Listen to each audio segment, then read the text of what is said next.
Good morning from Leicester. It's the penultimate day of the BetVictor Championship League. We have 6 players through to the final day. 2 more to be found over the next few hours. Promises to be another exciting day of snooker here at the Mattioli Arena.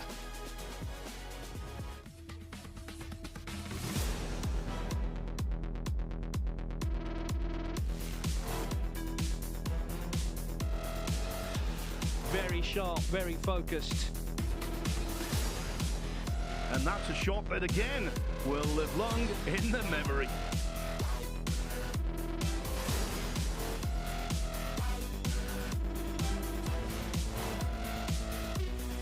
He's got the hot shots all to himself.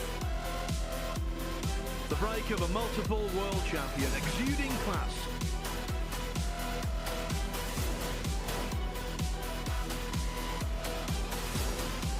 Absolutely magnificent shot.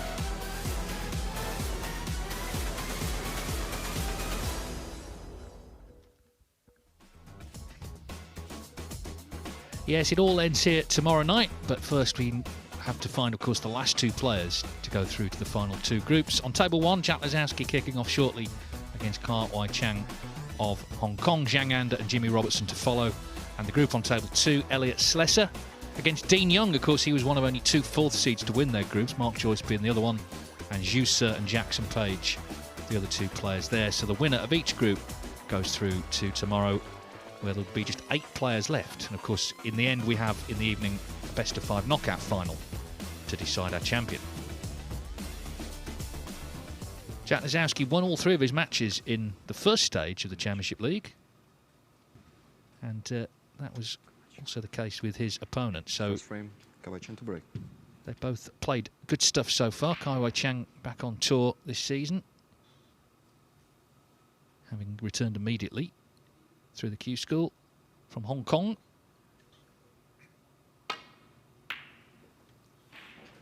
Exactly the same format as we've been enjoying these last few weeks. It's possible 4 frames. You get 3 points for a win, 1 for a draw. And we will follow the twists and turns. And there have been plenty of those over the last few weeks, all the way through to the final set of matches this evening. Stephen Hallworth alongside me. It's all kind of coming to the boil, Stephen, now. It's a shame, isn't it? feels like we're not going to know what to do with ourselves in the next few days, but plenty of important action to conclude here. Lots of high-quality players left in this event. That man there, one of them. Kai Wai Chang, though, is a player that I feel hasn't done himself justice anywhere near it yet on the professional circuit. He's a very talented young man. And he's one of 3 players in this group on table 1 that is unbeaten in this tournament. Came through phase 1 with 3 wins, a maximum of 9 points, and Kai Wai Chang only dropped the single frame. That's some going. He plays an attractive game as well, very attacking, very aggressive, sort of the modern way. And when they're going in, boy, is he good to watch. Both of these players are. This should be a cracker. Yeah, I think it's a really good group. Zhang Anda, we know how heavily he can score. Jimmy Robertson is a ranking event winner as well.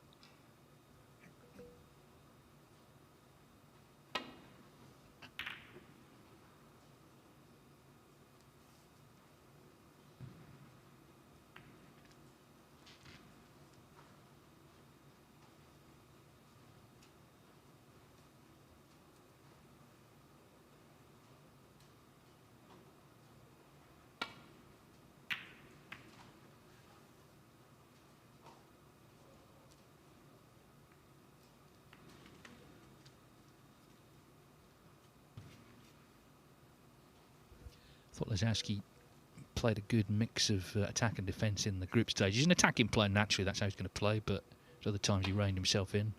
He did say, as Kai Wai Chang fails to make contact there, he did say that he's aware that, of course, this could be a big tournament for him, 17 in the rankings, so, you know, this could tip the balance with him getting back in the top 16. Yeah, it's arguably bigger for Jack than anyone else because of that hunt for the 16 spot. So it's good to see him here, and it's good to see him conducting himself properly at the start of this season. It was a disappointing qualifying campaign a few weeks ago, but seems to have picked up and found his form.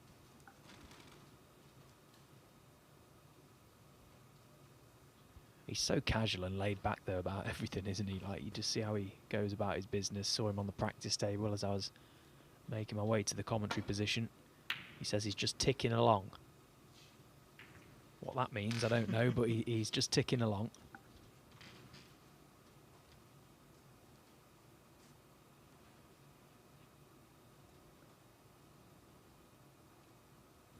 Of course, for Jack Lazowski, it's a good time to start playing well, isn't it? Now he's in the Shanghai Masters 2 in a few weeks' time. Yeah, it's a big bonus getting in that. Of course, Mark Allen withdrew, so Jack's the next cab off the rank.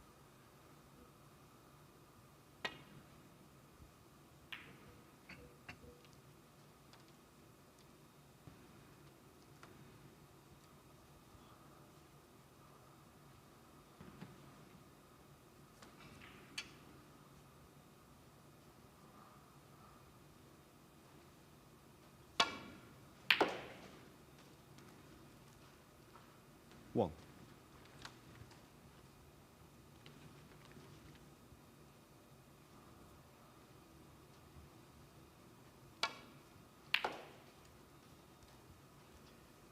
Well, on the practice table, he knocks these in. Probably 10 out of 10, these blues.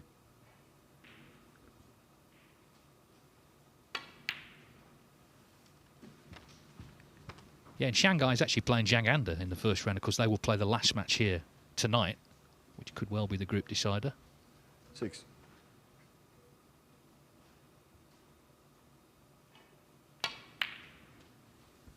Yeah, I think they're good 7. pals, actually. Jack and Zhang, they used to practice with one another at the Grove Academy down south.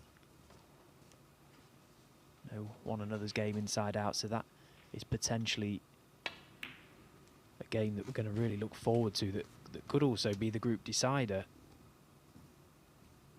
We'll find Well. out the top 2 seeds in this group.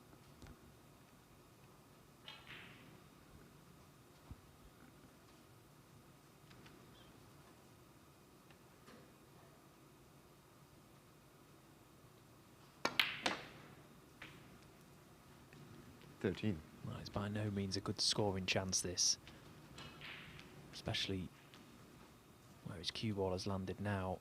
Straight on the blue is no use to him.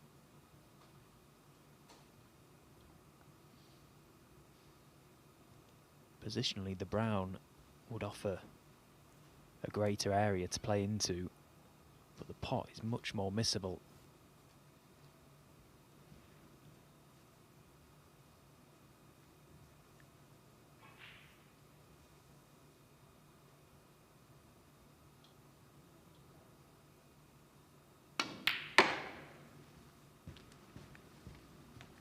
Didn't quite catch it as sweetly as he would have liked.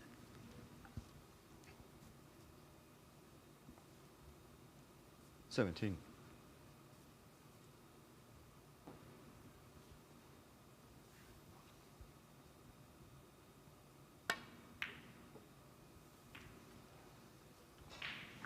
Well, all the players know. We saw this yesterday and in previous days of Stage 2. The standard is going to be, you suspect, higher because, of course, they've all won a group. So there's no one making up the numbers. They're all here because they're group winners, so all mistakes are going to have to be, if possible, cut out.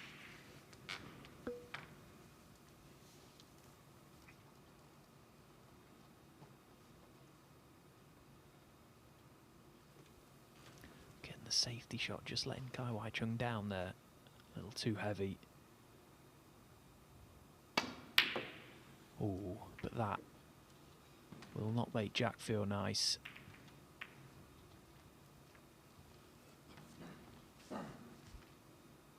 Again, that sort of shot, naturally you play with a little touch of left, cutting it, the red to the right.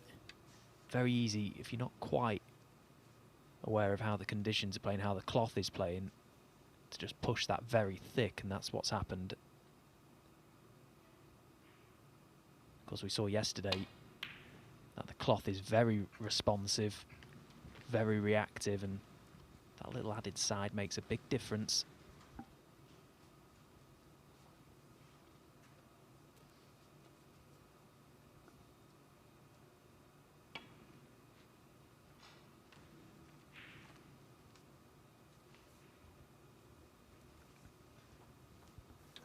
played once last season. Lazowski, the winner 5-1 in the World Open in Yushan.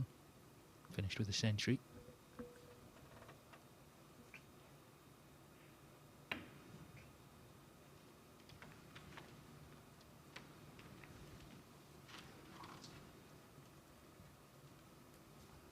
Well, so far, Kyle Chung's safety game is really letting him down.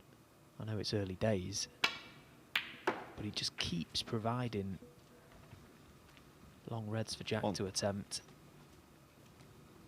I'll be pleased it's only cost him 1 point, because hand on table he's going to pop more of them than he's going to miss.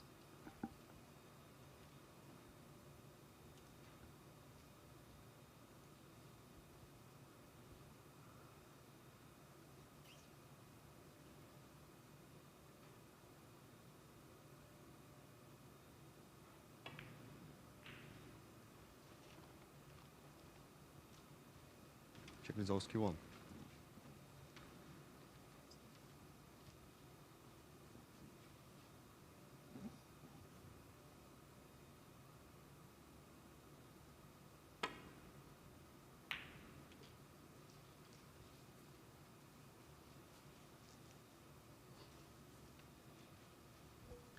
Reminder, it's Elliot Slesser and Dean Young on the other table, leading off there, with Juicer and Jackson Page to follow. In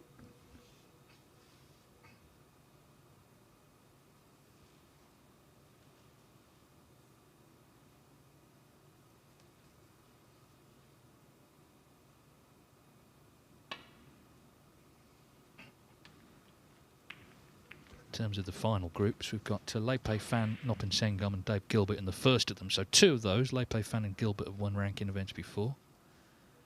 And Group 2, Hossein Vafai, Dylan Emery and Jack Jones. So just Vafai. So there's 3 players of the 6 already through that would be first-time ranking event winners if they were to be the last man standing tomorrow night.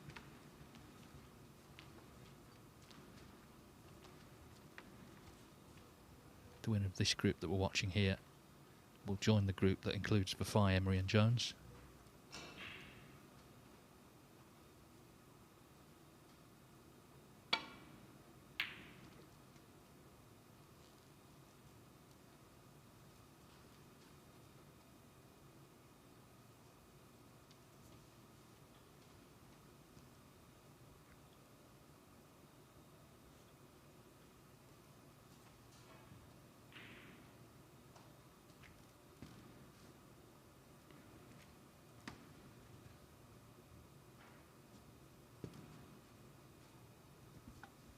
Quite a narrow path to get this cue ball back to bulk.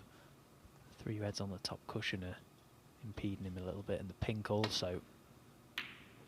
That's why he went the other way. He's playing it nicely. That's a better shot, better weight. Very nice cue ball.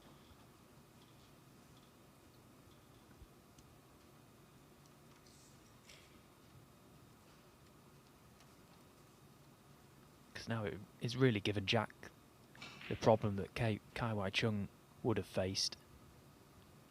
Can't really do anything with this. It's not worth running the risk of catching the reds too thin or thick. Leaving the cue ball down here. But he's tried to nestle up to them and it's gone wrong.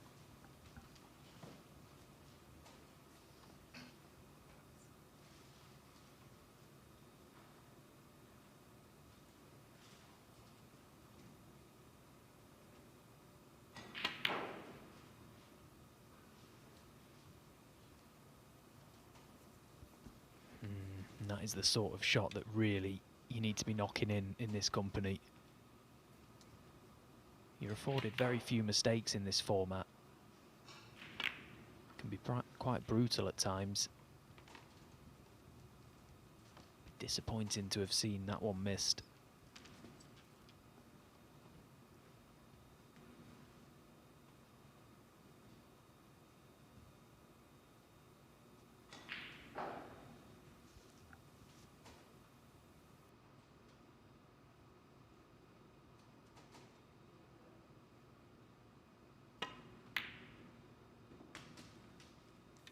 But he's redeemed himself well. Brilliant shot. Jack has done a lot of the work for Kai Wai Chung in terms of getting the reds open. Got 5 or 6 reds in the middle of the table that he can work off. Lovely piece of cueing.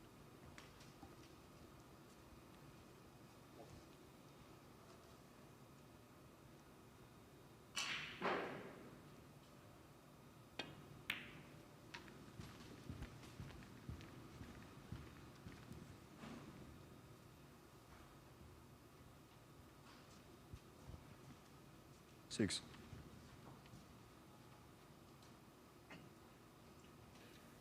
Well, he's going to have to score today, you feel, in this company, so this is a chance now.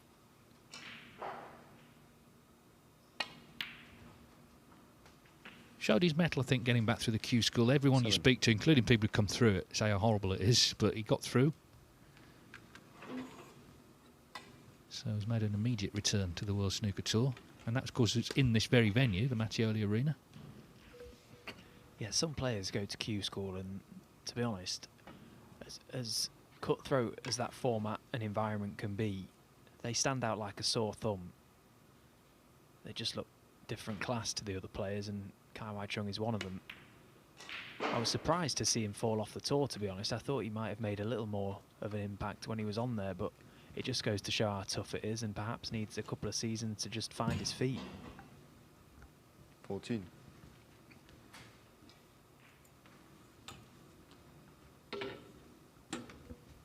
Well, again, this could have been better.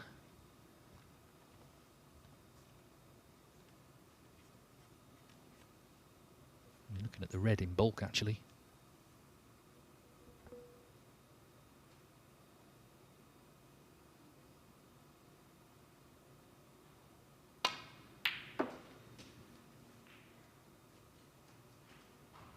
Well, it was a good recovery, that. We saw Marco Fu, of course, Hong Kong's greatest yesterday, in action.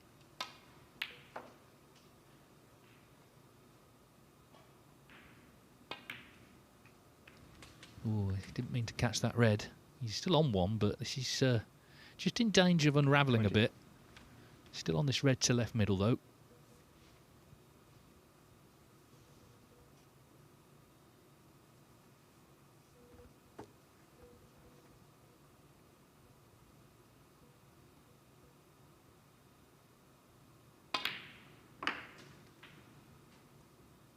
One.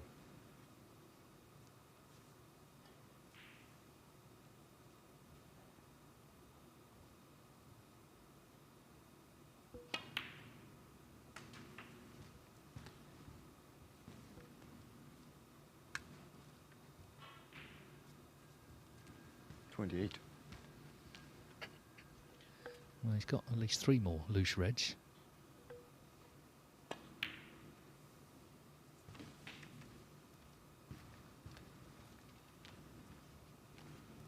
$29.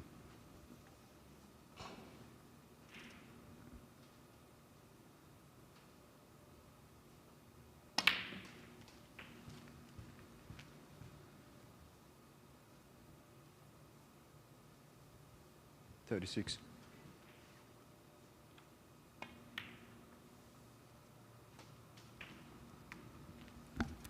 $37. He's got a nice angle on this black, but it's not the best 3 reds to attack.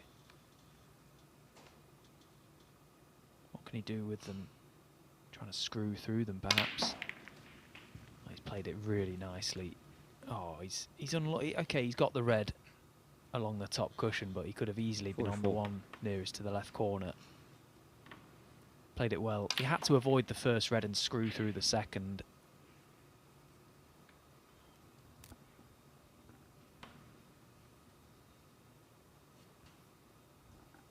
Just focused fully on this pot. Just drop it in, float it in, let the cue ball drift up for the black. Follow it with the red over the pocket. Refine prime position.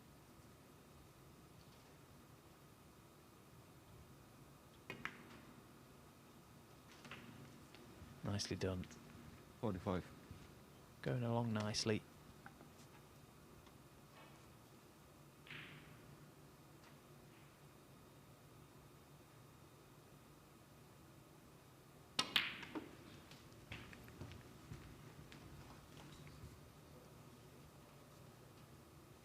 52.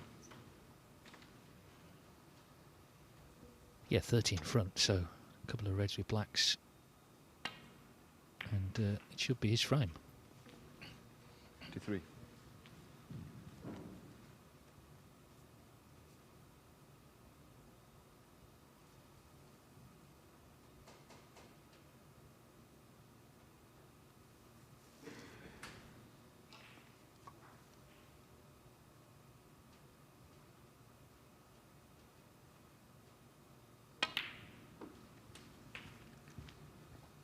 Well, I'm surprised, very surprised that he's gone that way. 60. Surely play towards the right side cushion, just aim for above the middle pocket and you've got middle or corner bag to land on. The second you over hit that positional shot, put yourself in a little bit of trouble. But he's dealt with it, no problem. 61. Still needs a colour though, and it's not finished any good.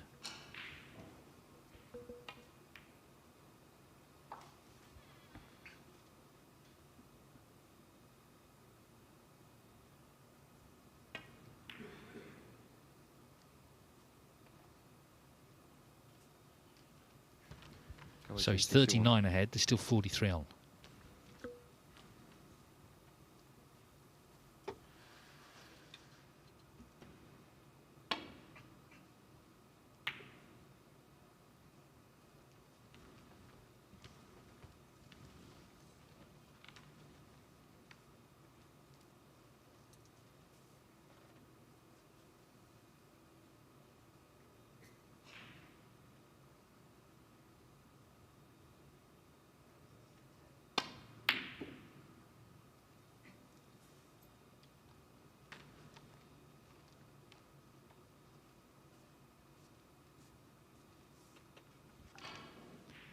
Well, he's been fortunate that he's not left Jack a shot on the red.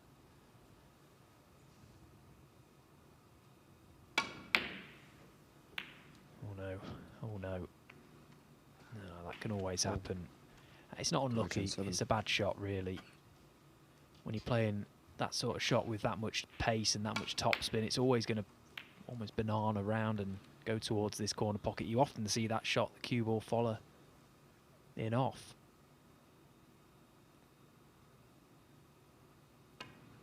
Just didn't judge the spin correctly there, Jack. He'll be disappointed because he needs snookers now.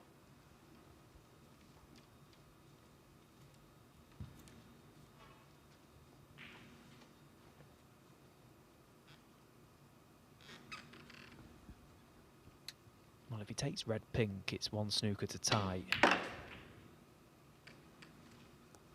Presuming he gets a black with the final red. The red isn't in a bad place to lay one either.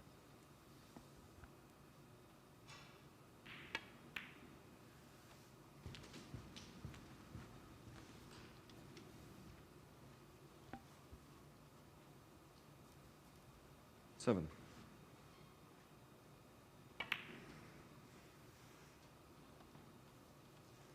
Jeglisowski 7. Yeah, that's a good shot. I think he's cut off the swerve, so it's going to have to be the cushion, and it's quite a thin corridor that Kai Wai Chung has got to find.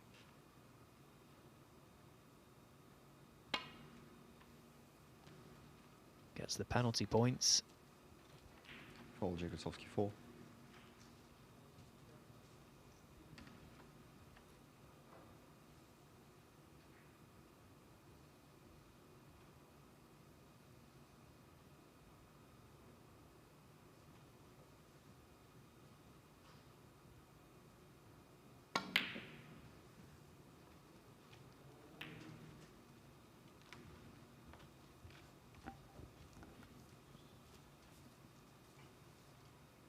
Dean Young has won a tight opening frame on table 2 against Elliot Slesser.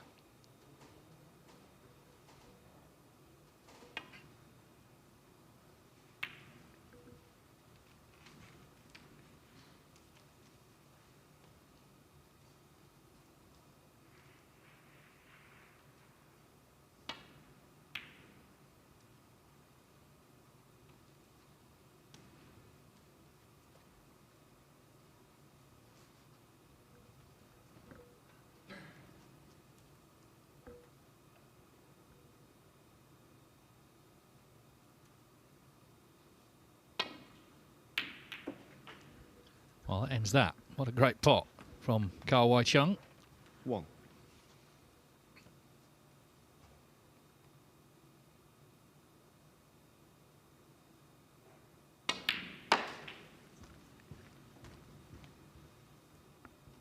Lovely strike this, wasn't it? And the 7. frame wasn't over. You could have missed that, left it red, black, all the colours for a respot, but never 9. thought about what could possibly be if he misses the red. I only thought about what will be if he knocks it in. Great mindset. And cued it really well. 12.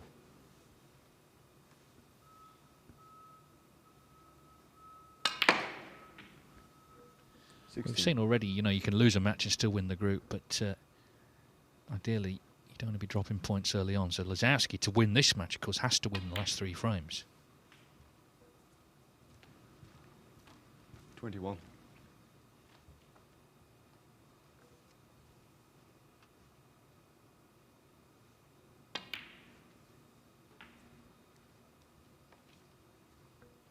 In the frame, Ka Wai Chung. Well, the 61 break did the damage early on, and then that terrific last red after Lazowski got the snooker he needed has put the frame away for Ka Wai Chung. So yeah, the last day of stage 2, with of course tomorrow 2 groups of 4 again, and then the final at in the evening, best of 5 knockout to decide the champion. Whoever wins it will have deserved it. This is a very tough tournament to win because the match is so short. You really have to be on your mettle the whole way through. And you're going to have to ride your luck at some point as well. You know, that is part of the structure of this event. At times, results might go your way, but ultimately you've got to take care of business when you're at the table and you're playing your games.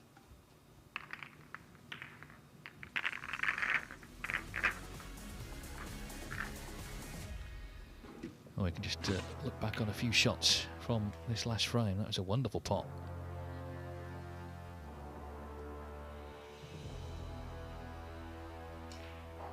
And this was the cornerstone of him winning the frame, of course, this break he put together. That red only just dropped. Had to recover a couple of times. This was one he didn't play on this red, but knocked it in.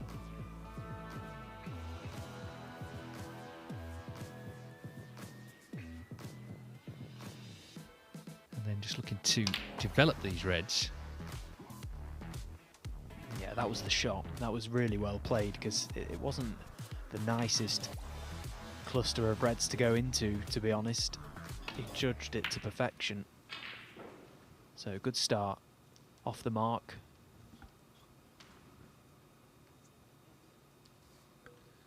Just a reminder, Zhang Anda and Jimmy Robertson, the other 2 players in this group. So 3 of the 4 1 ranking events. Of course, Ka Wai Chung, the only one yet to have.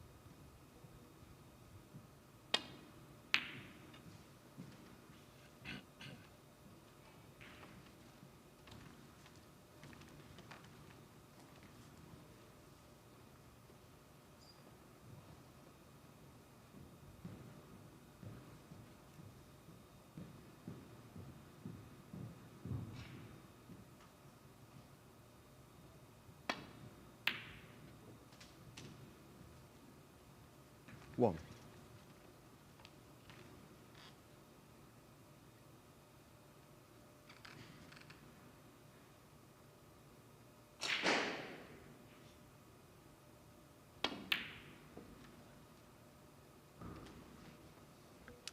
Well, it was a really good red, but brown was the bigger shot, and he hasn't knocked it in.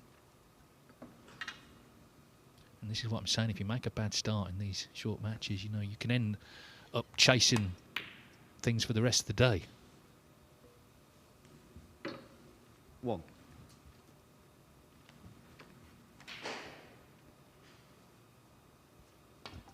Yeah, it wasn't a dead cert, that brown, but it was a shot that you would fancy Jack to have knocked in. And again, you've got to ride your luck a little. Ka Wai Chung 8. will be so pleased to have got back to the table so quickly. Another day, Jack knocks that in and makes a big break, so you've got to try and capitalise on that, if he can. 9. But he had so much room to play with there, and you can see from his reaction just what he thinks to that positional shot. Any angle on the blue and it was into the reds, and potentially a good split. And it's all if buts and maybes, but you can't play that now.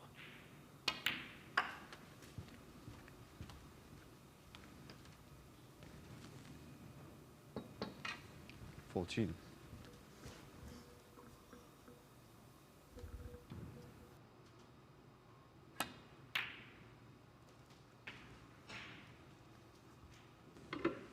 $15.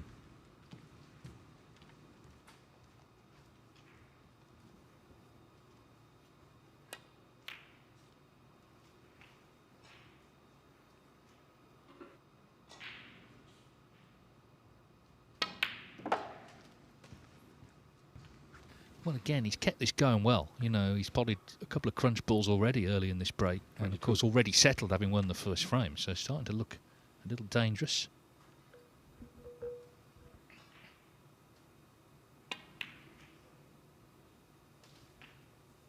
$23. Yeah, I just wonder if confidence or self-belief is a factor with Kai Wai Chung, because I've seen a bit of him in the last couple of seasons, and when you look at him, he's got lovely technique. There's not really much that can go wrong with that.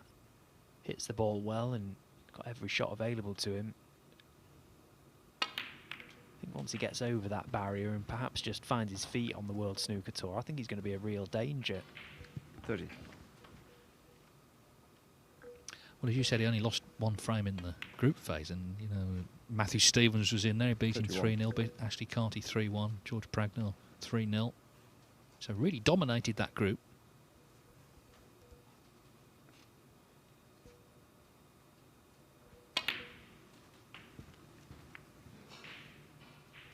Well, he played the cannon to the other red there, and you know this was kind of a feature of the first frame. He was just having to keep recycling the break.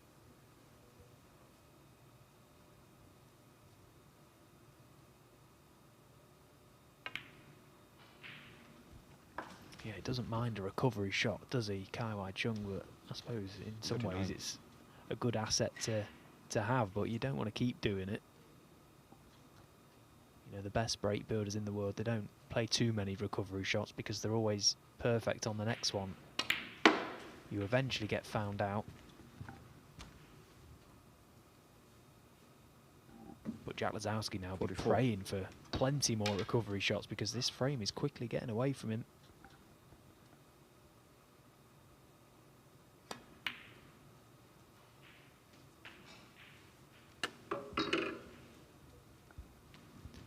Now, 45. maybe worthwhile just playing a little cannon directly above the black. Just split the single or the single red and into the little 3 beneath the pink. That would just hold the cue ball. 2 reds to right corner on.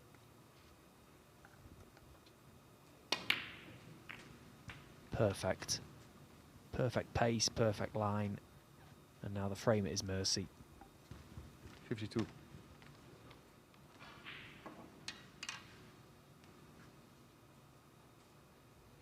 Yeah, his second half century already this morning.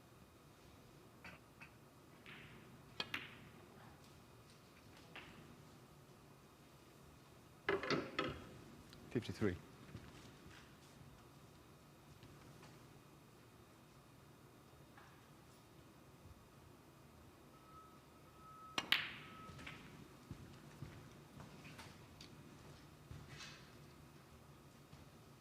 $60.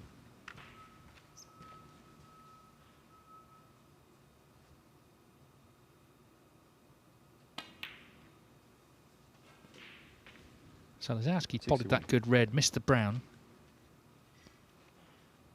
And he's 2 pots away from going 2-0 down in a match that consists of a maximum of 4 frames. So clearly the best he could do would be a draw, which wouldn't be a disaster, but it's up to him to try and make it 2-2, assuming this frame has gone.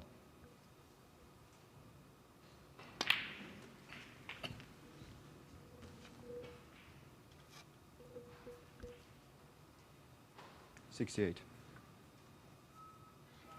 Well, this is a dream start for Kai Wai Chung. He'd have been thinking about this since winning phase 1. wondering who's going to be in the group and wondering how it's all going to go, and 69. couldn't have started any better. He's got the top seed ranking event champion now, Jack Lazowski, bang in trouble. And you can just see him going through the gears a little bit now. The demeanour's a bit more positive. He's got a bit of a spring in his step. He's starting to really fancy the job now, Kai Wai Chung.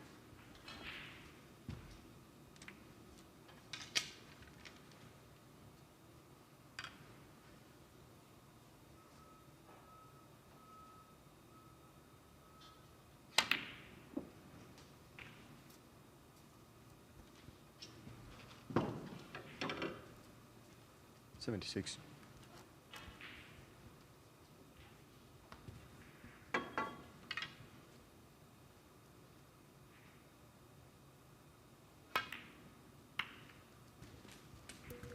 Well, this is all very good, isn't it? And perfect start to the day, really, for the 4th seed in this group. But, of course, they've all won a group, so it doesn't really matter where they're ranked at this stage. 82. This is the 12th frame he's played in this year's Championship League, and he's won 11 of them. It's still a big occasion, though, isn't it, when you see the draw and the groups come out, and you know you're first up against Jack Lazowski. You know, he's a name in the game, 89. and he'll have been anxious coming into this game, but he's made the perfect start, and he's looking really solid now. 90. And actually, it's going to take something from Jack for a response, because he's not been involved all that much in this match so far. Chance for Kai Wai Chung to just chalk up a big one here as well. Set the tone for the high break 97. potentially.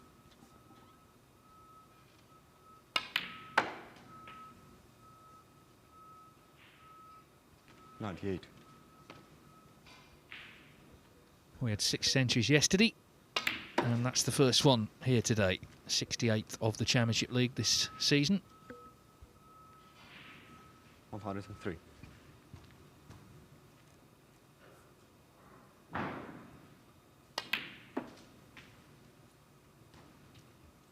$105.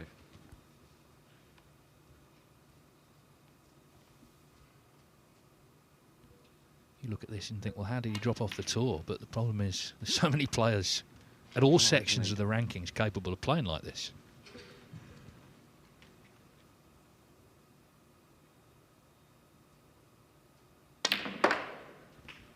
Yeah, but this is what I was saying about when One players minute like as well. this go to Q School. You kind of just know they're going to be all right in that pressure cooker environment. It doesn't seem to affect them as much as it does the others that potentially 117. aren't quite at that level yet. He is at this level. He's a brilliant player. He really is. He's got a lot to show in this game, I think. Well, we've seen a lot of it here. It's terrific stuff. Still going. Looking for the 130, which would be a great target if it does come down to high breaks. 123. So he's fully pounced after Lazowski missed that brown. Wonderful start. He's missed the black by some distance, actually, but 123 from Hong Kong's Kai Wai Chung to take a 2-0 lead. So the best Lazowski can now do in this match is a 2-2 draw. Table 2, Dean Young 1-0 up on Elliot Slesser. And this frame in the balance, it's been quite a lively affair, I think, so far. Stephen, you've been keeping an eye on it? Yeah, loads has happened in this frame, actually. We've seen an outrageous fluke from Slesser on a black going into the reds. The reds went everywhere, and the black somehow found its way into the yellow pocket, just as Elliot looked like he was about to implode.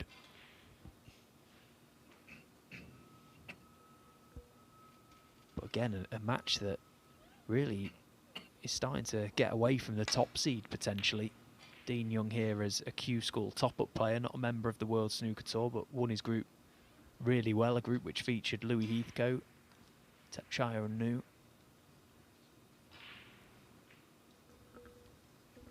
And I guess now Lazowski's won a ranking event, Slesser has sort of moved up a place on that list of players who you feel could break through. Noppen Senkom is already in the final day, is another one on that list. Show You Long, those sort of people. Wow, a miss. Elliot Slesser, 4. Got a chance at this red, the last one on the butt cushion. Zhu Sir and Jackson Page also in this group. Page, of course, runner-up a couple of years back to Ali Carter.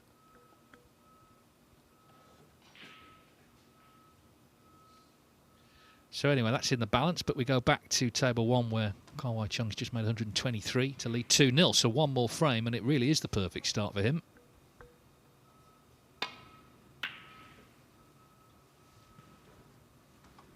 Yeah, I think now he's got himself into a position where he holds the cards in this match. He needs to be mindful of his safety plate. There's every chance that Jack can knock a long one in from anywhere. But you've got to try and make it tough for him. Make him graft. Be sensible with your shot selection.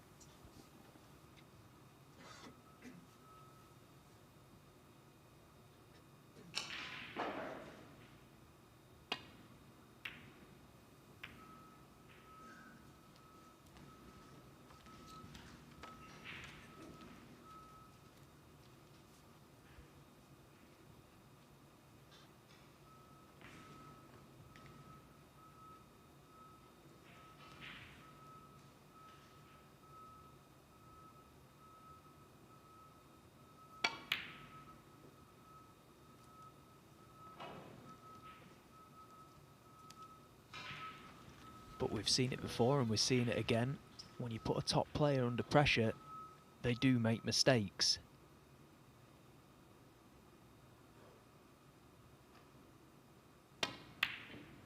Oh, but you can't afford to miss your chance when it comes.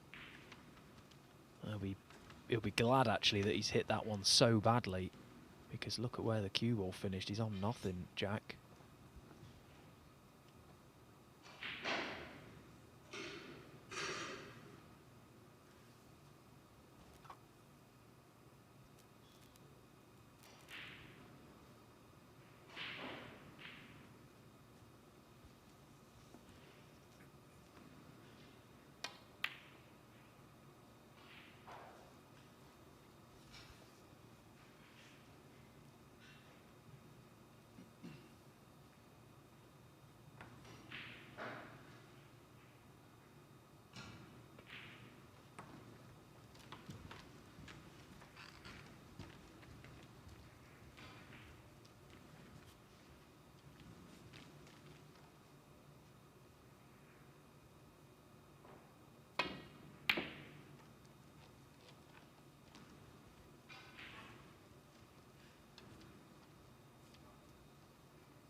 Great return.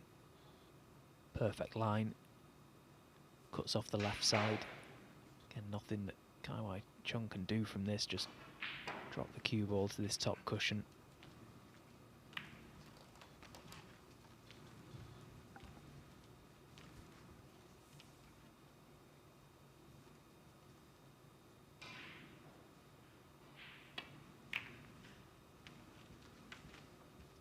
Now then, this could be in. I think it just going to hold up. Wow, he was a bit concerned.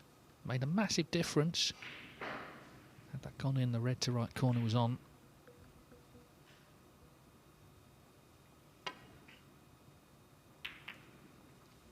And he's made a massive difference because he's caught that all wrong and now has left a red on. Yeah, again, it just goes back to the shot selection. You know, did he need to play that? Did he need to try and get that cue ball back to baulk? Was there another shot available? You know, he was playing with fire there, because the second you catch that thick, you're guaranteed to leave a red on.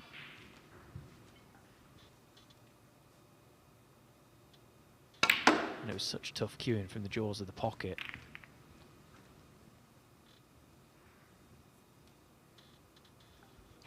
Well, he's tried to make something happen there, Lazowski, trying to get into the reds. It hasn't really worked out too good. You know, it was an aggressive shot, but you just trust into a little bit of luck. Another big shot here.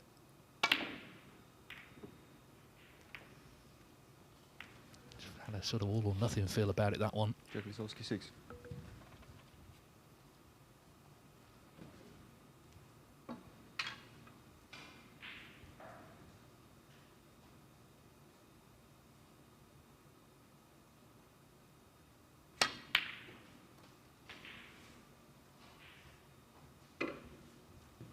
One.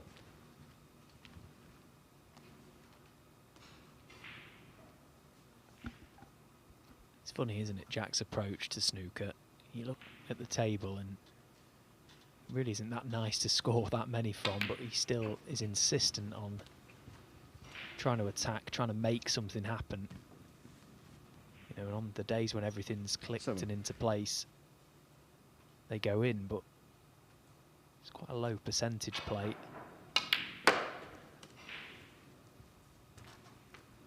8. Yeah, he's one of those players, I think in some ways he can't win, because if he plays his natural game like that, and you know, you're not going to get them all, it can look a bit reckless. But imagine if he went into his shell and just started playing safe all the time. People would say, what's wrong with him? Why is he doing that? Yeah, and because of where he is in the rankings, it's, you know, quite natural to make comparisons between Jack and the other top players, but in reality, it's a tough comparison to make because he's quite unique in that respect. He plays the way he plays, and I think over the years he's sort 15. of accepted the fact that, you know, perhaps he isn't going to have, you know, a dominant career like, you say, the world #1 Judd Trump, win 5-6 tournaments a season, but that's the way he wants to play, and he's committed to it. It's obviously good enough to win ranking tournaments. Well, what it means is that Ka Wai Chung has a chance to get this 1-3-0, the perfect result, of course, for him. If he can just keep this cue ball under control.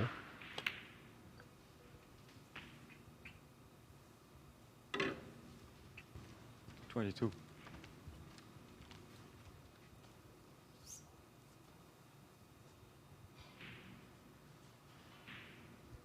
Elliot Slessor's won the second frame against Dean Young, so 1-1 on table 2.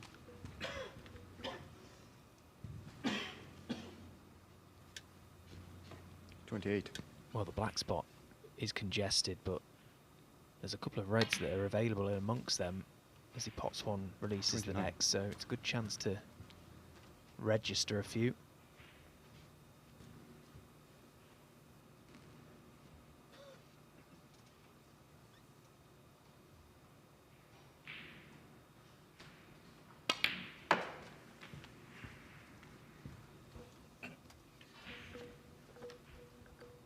This is at this stage. 35. There's 32 players in it, so we can call it the last 32. So that equals his best performance in a ranking event. Obviously, he could beat that if he wins the group, but he's not won this match yet. He's missed that one. How about chain 35?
On the miss, how about chain 4?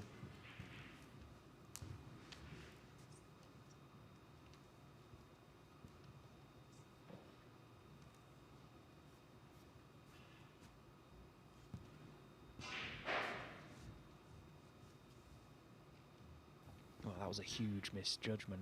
Look at how short he was to nestling onto that red. So another chance. He's been below standard in this match, hasn't he, Jack Well. Lisowski? A few shots have found him out. course, there's a lot of snooker to be played, but possibly the worst possible start about to arrive for Jack Lazowski. Yeah, if you lose 3-0, then you're really up against it. He's going to need some draws in this group and players to cancel each other out. 3. And clearly he's going to have to win his last 2. Simple as that. So that's assuming Kawai Chung wins it here. He hasn't yet, but he's on the road again. Second chance in this frame. 4. Again, just try and focus the mind. Just take what's there. Chip away at the loose reds and see where you stand. Played that nicely.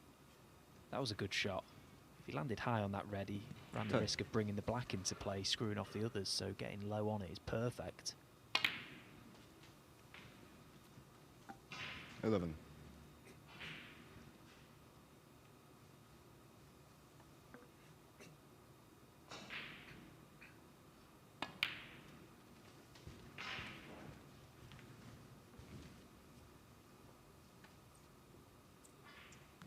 $17.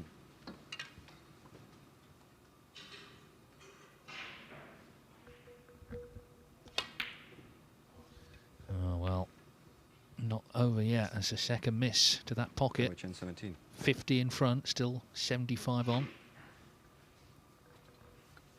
Got to be said, though, when he's missing, he's not sort of leaving him in, is he? No, it's an awkward table, but well, Jack just, he's gone, isn't he? Basically, he doesn't look to be anywhere near the level required to make an impact in this match just yet. He's running out of chances and he's running out of time. But Kawai Chung needs to be well aware of what is happening in the opposite corner.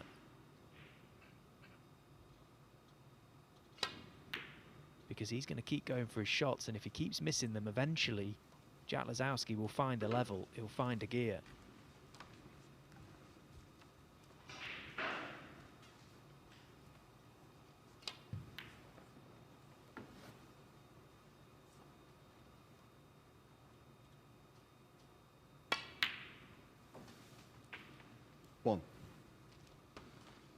So all roads now will lead to those 3 reds by the black. How does he get them in play? It's quite a risky shot choice, this, but if he plays on the red, this lone red here leaves an angle, he might be able to disturb them from the red. Has he got the angle to play that? 7. Maybe not. Oh, he did. And he tried it. Just looked a little thin, really, for maximum control. 8. Well, it wouldn't be a surprise to see him try and pop his way out of trouble now, but it could be his last shot.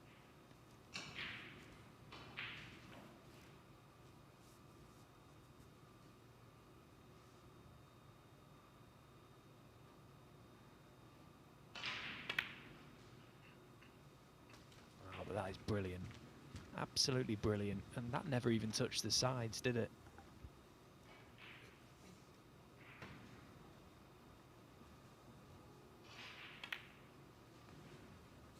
$15.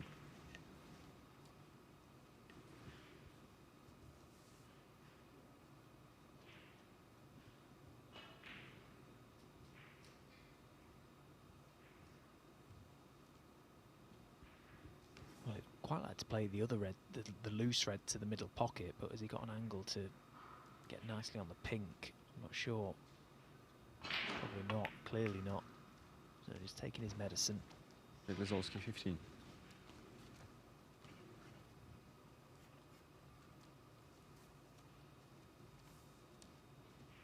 Good to see that decision from Jack, actually. He probably realises that he tread very thin ice there. The black to middle was a bit do or die, and having passed that hurdle, just bought himself a few more shots in this frame.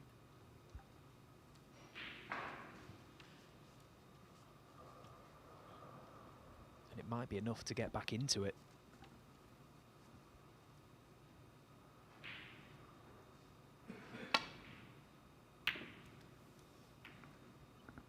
But just when he'd done the hard work.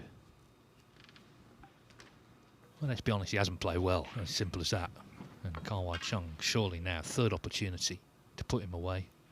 35 in front already.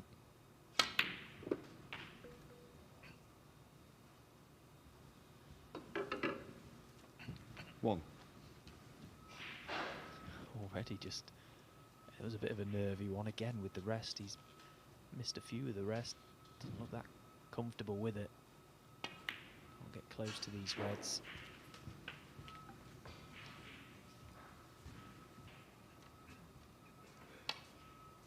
Seven. Is that his last shot? Kawai Chung needs red in colour.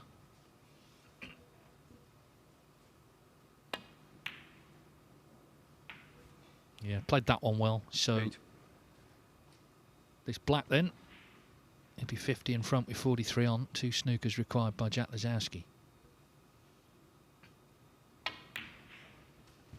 Well, he made that century, the 1-2-3 in the second frame. That was the highlight. This frame, he's needed a few chances, 15. but he's going to make the most of this one. And it's going to be the perfect start for the 4th seed in this group. Let's not forget Jack Lazowski, 16. the number 1 seed. Kawai Chung is going to win 3-0, setting the pace.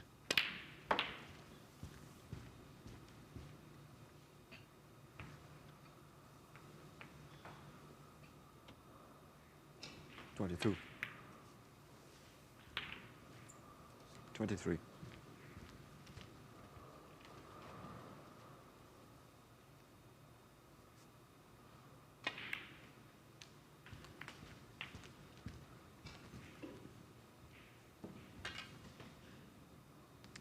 $30.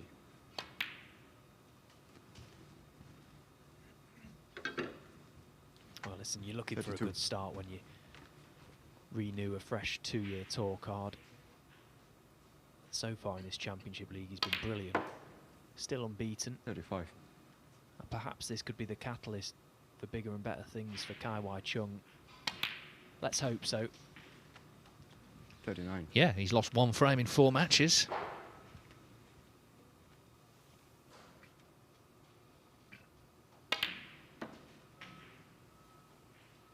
$44.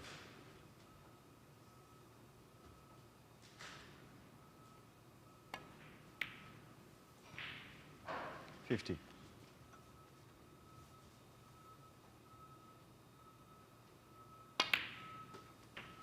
Kawai Chung 57. So Kawai Chung defeats Jack Lazowski by 3 frames to 0.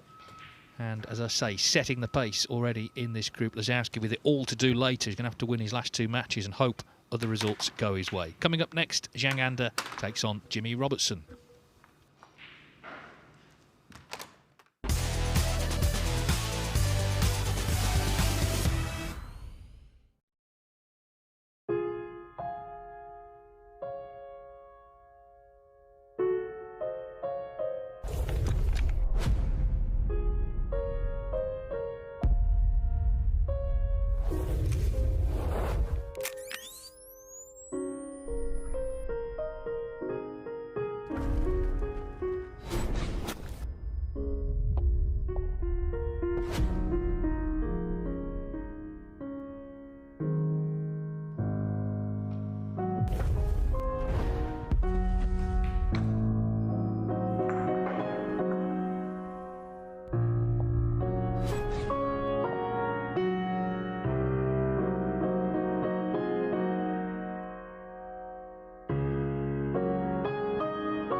Every new beginning starts with courage.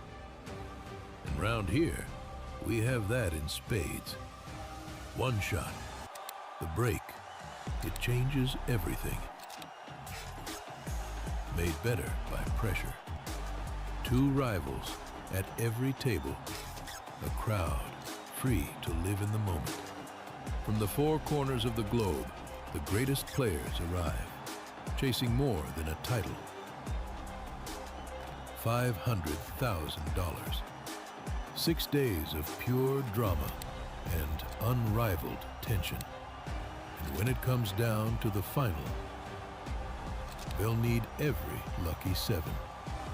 Take 8 seconds to steady the heart and sink the 9 for glory. The U.S. Open. Witness history in Frisco, Texas.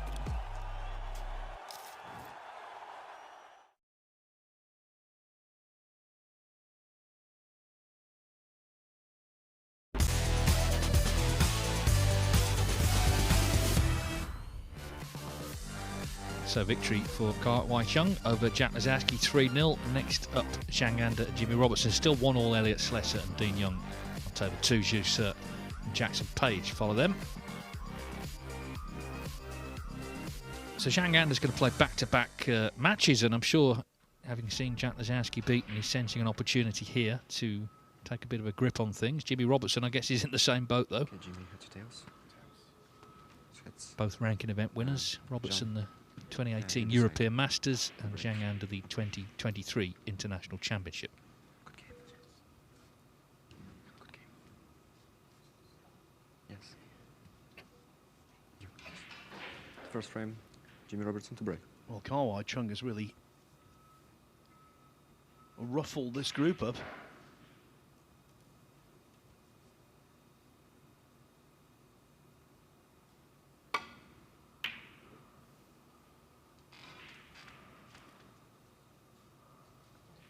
One previous meeting, and surely it has absolutely no bearing on what's going to happen.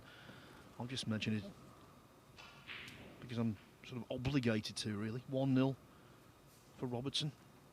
It was a PTC event 13 years ago. Since then, Zhang Anda has become a much more powerful force.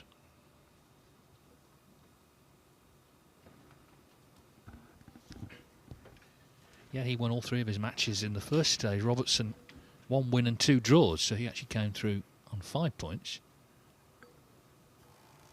Won an epic respot, didn't he, with Martin O'Donnell? It went on for about 15 minutes, or so it seemed.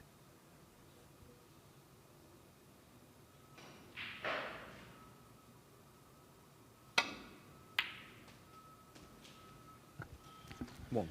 Yeah, he potted the respotted black into that same pocket that the Reds just disappeared into. Yeah, it was just short of 15 minutes, and it wasn't the missing balls, by the way. It was just really good safety. O'Donnell missed one from mid-distance. Robertson snaffled it up. Then he won the next frame on the green, and the third decisively. So with 5 points, he went through at O'Donnell's expense.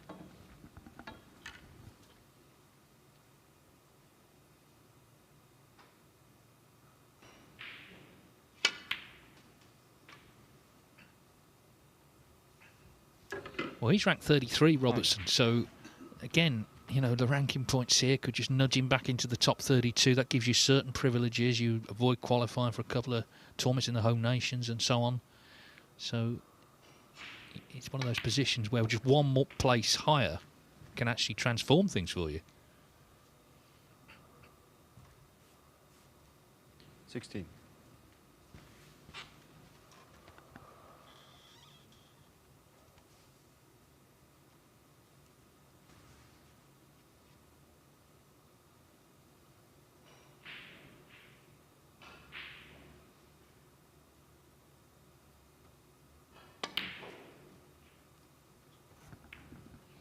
Well, that was a mystery shot.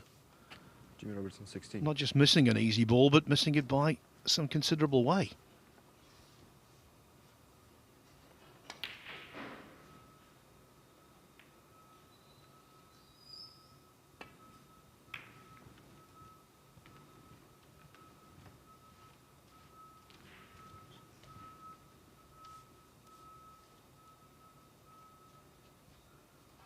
These two have played in the Championship League before, but of course we don't include that on the official head-to-head. 3-1 it was. Jimmy Robertson made breaks of 134 and 95. He'd left something similar in this to get this group off to a flying start for him.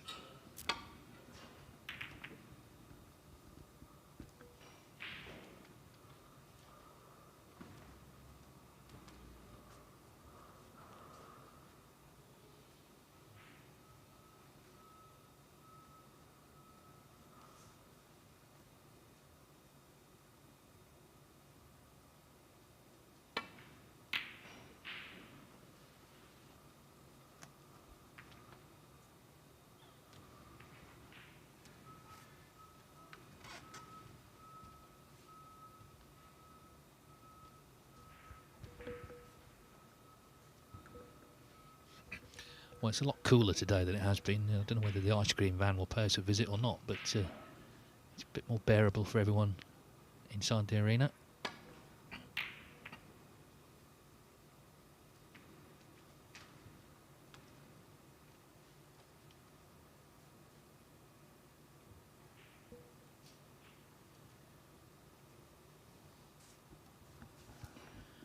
Yeah, just went out onto the car park and there was a nice breeze blowing.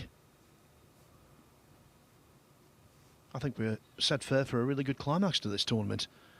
And as for picking a winner, don't ask me, it's wide open.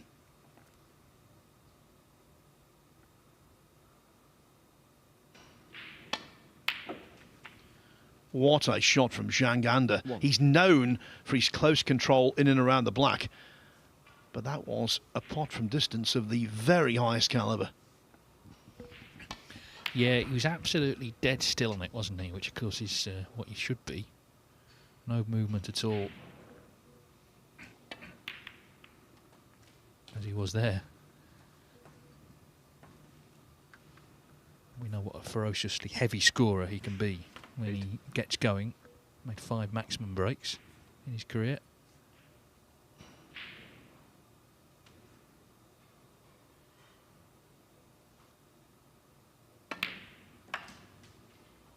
Nine. I think these tables now definitely suit the scorers because the Pockets yesterday certainly played a little more generously than they have. Not overly generous, I must say, but a little more generously than the first 3 weeks.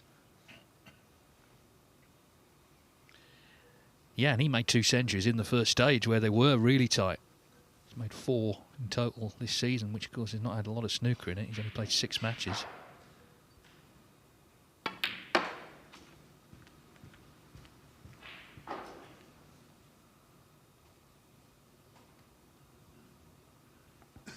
$13. The only one he's lost so far was to our colleague Stephen Hallworth in the Wuhan Open qualifiers, 5-4. Stephen needed a snooker in the decider, won it on the black.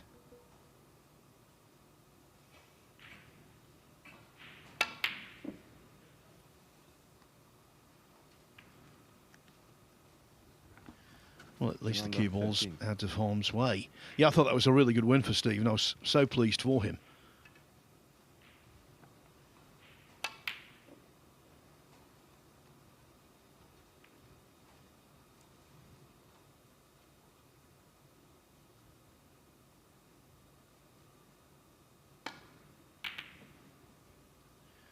It's a black ball finale to frame 3 on table 2. Elliot Slesser against Dean Young.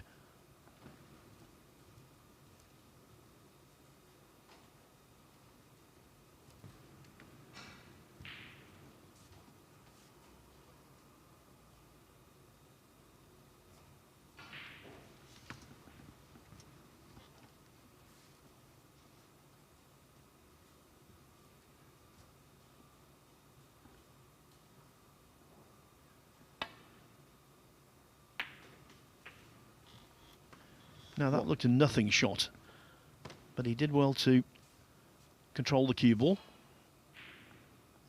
Obviously tells us the black will go past the pink into the top right-hand pocket.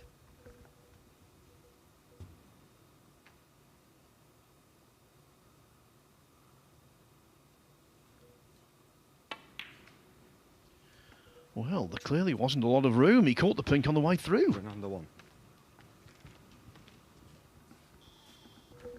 Well, it's 2 chances he's had that have not gone very far. Caught quite a lot of the pink, actually.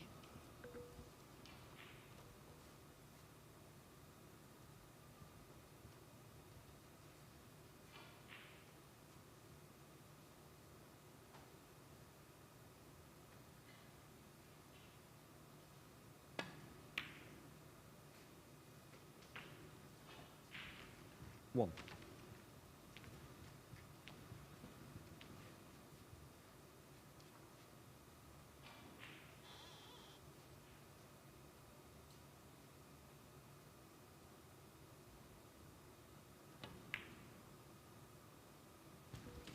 Jimmy Robertson, a good friend of Mark Davis, who was with us last week in commentary, down on the south coast of England, has his own snooker club, O'Sullivan's it's called.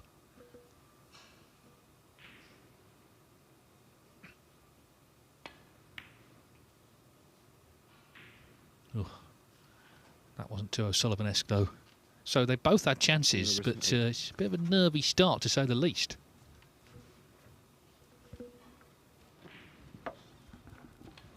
It is, and from what I've seen so far, I think Robertson's more nervy than Zhang.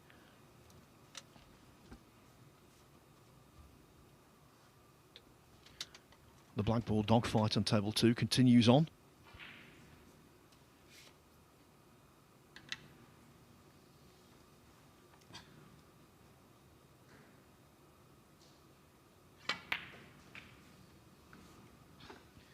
Well, not the best. 1. He should pond the black, but there's no guarantee.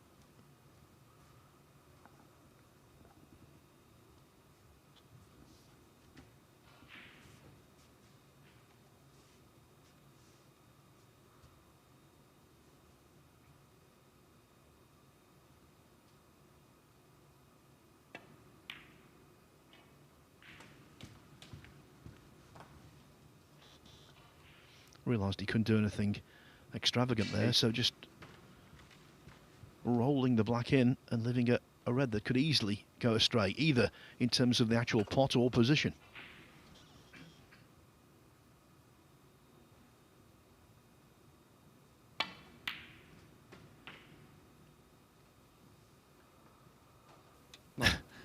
Meanwhile, Dean Young has won that frame against Elliot Slesser, who, as he left the arena to go to the toilet, threw his cue down on the table.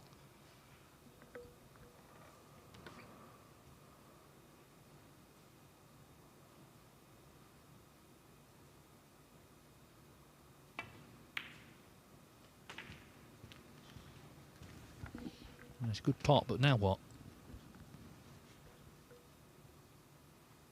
16. I'll tell you what, last week you wouldn't have fancied this pot. Oh, exactly. I mean, this has been just a tough break already. Yeah, even on these, you know, maybe playing a bit more generously, but you're still got to be precise. So they've both been in a few times. You can't quite control things.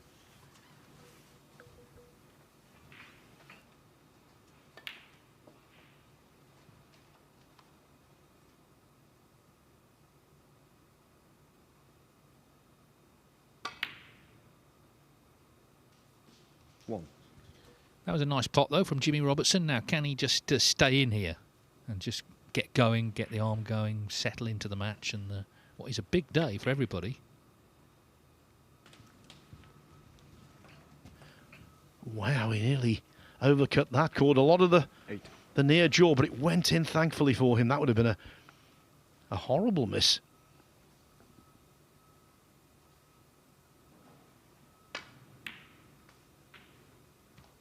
Nine.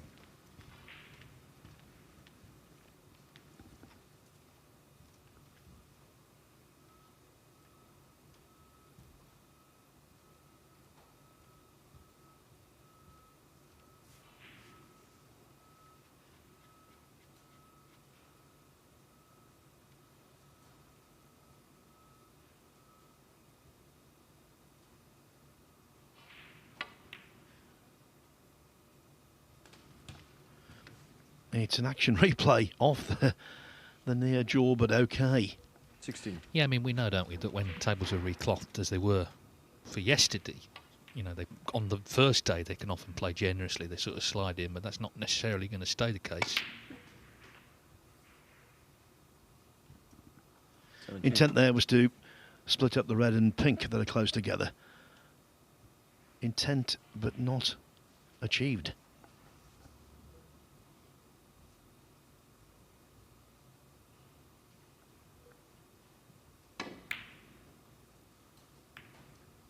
Well, the pattern of the frame continues, really. It's very much fits and starts. 11 points in it. Zhang will still have the issue of that red by the pink to deal with, assuming he gets down to it.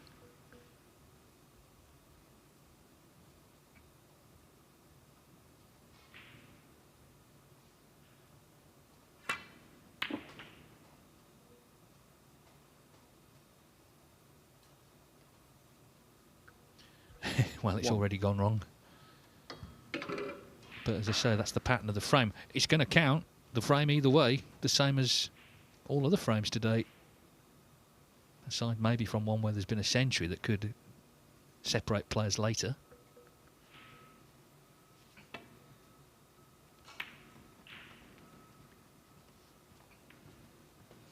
Number 1.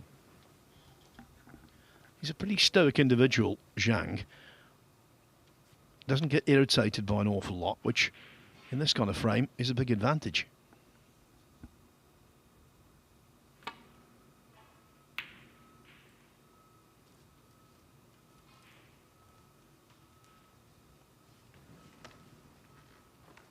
Thought for a moment there Robertson might leave the red over the middle pocket, but it just went past.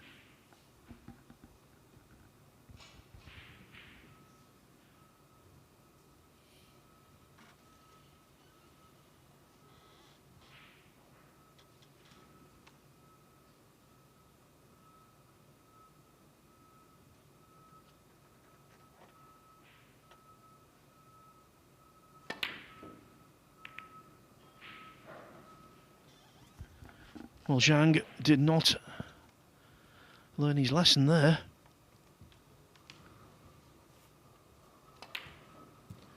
Twice he's played a similar shot. Twice they've wobbled and stayed on the table. And now look at the table for Robertson.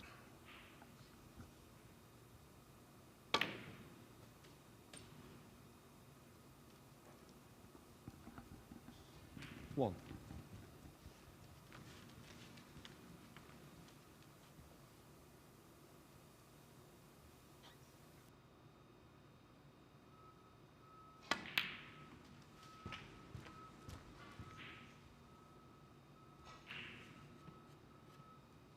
Three.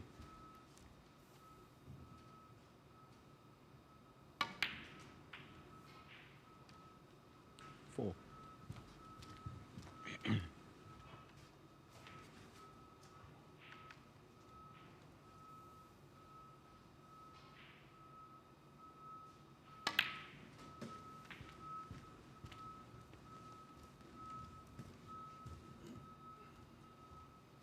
Eight.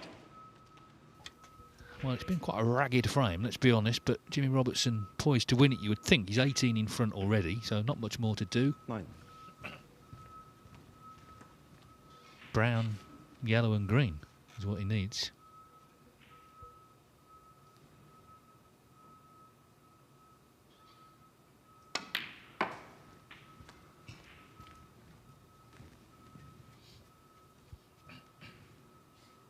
It's a sort of event, you know, this could really be a springboard for Jimmy Robertson, even if he doesn't win it, if he gets through to the last day going forward this season. As I say, 33 in the world. So just on the cusp of that top 32.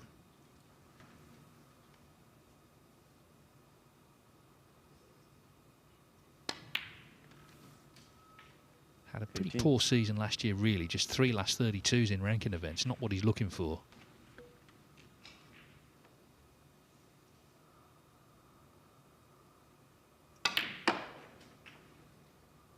And he's out of Wuhan and 22. the China Opens already, so albeit he did win a match in the China Open qualifying, but he's not in the final stages. So he's looking to get going again. And this is a good start. Okay, it wasn't the best frame, but he's won it. That's all he really cares about.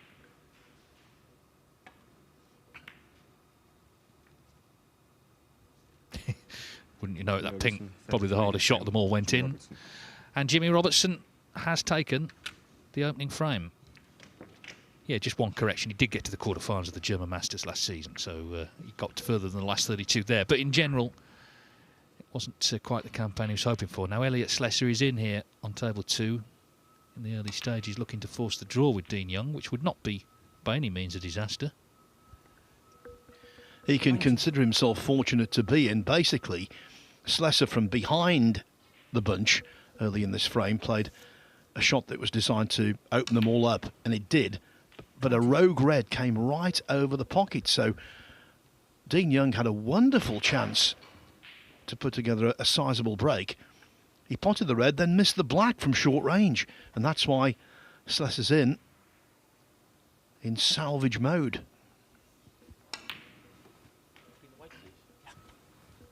Juicer and Jackson Page still to come. 25. Well, the 2-all draw in the first match would please the two you've just mentioned, Dave. Absolutely.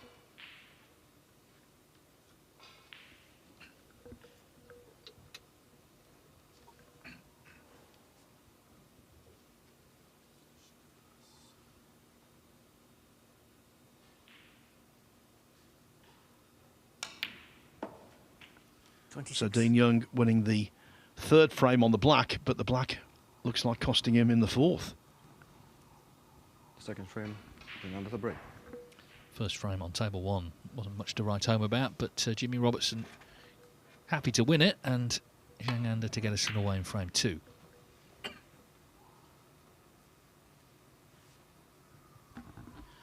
Robertson originally turned professional when he was 16 years of age, so he's been playing on the tour for more than half his life. Yeah, just turned 40 during the World Championship, actually, on the final weekend.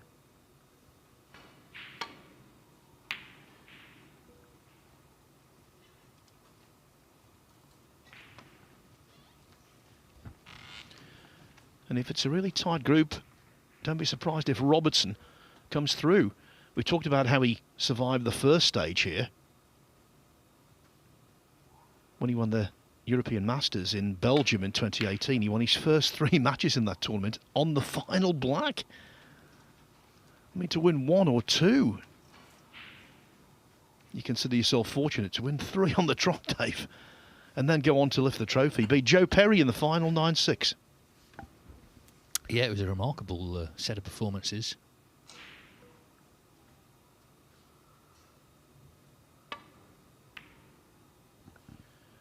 Well, he's 1-0 up. Despite missing 3 or 4 balls, he would normally knock in without any issue whatsoever.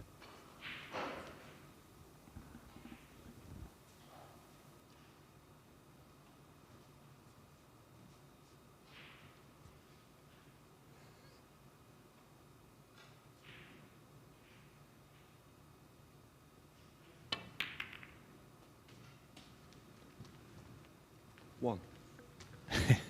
Well, it's one of these. And of course that red close to the green pocket could be leaving if he doesn't pot this. Got to really just commit to it. Yeah, good pot. Didn't really want to tie the blue up, but anyway, he's potted the black. 8.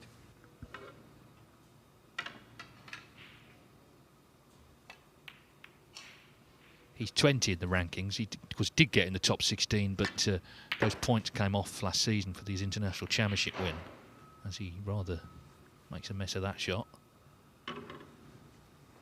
9. Can still continue this break though.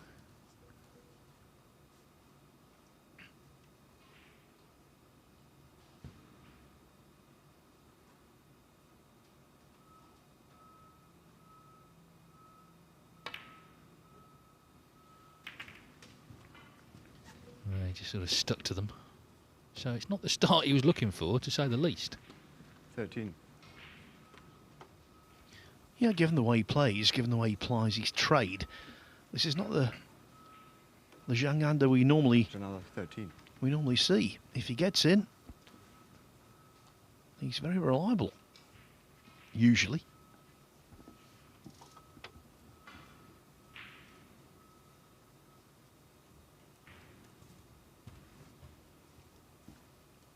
Over on table 2, Elliot Slesser on the brink of gaining a point, gaining a 2-all draw.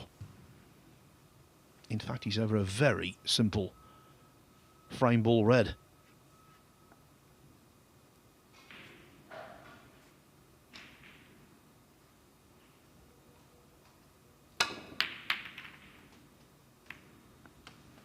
Well, there you go. Apologising as the red disappears like a rabbit down a hole. Yeah, well, pretty extraordinary shot, actually. Obviously not meant, but it's given him control of this table. Roll up to the green.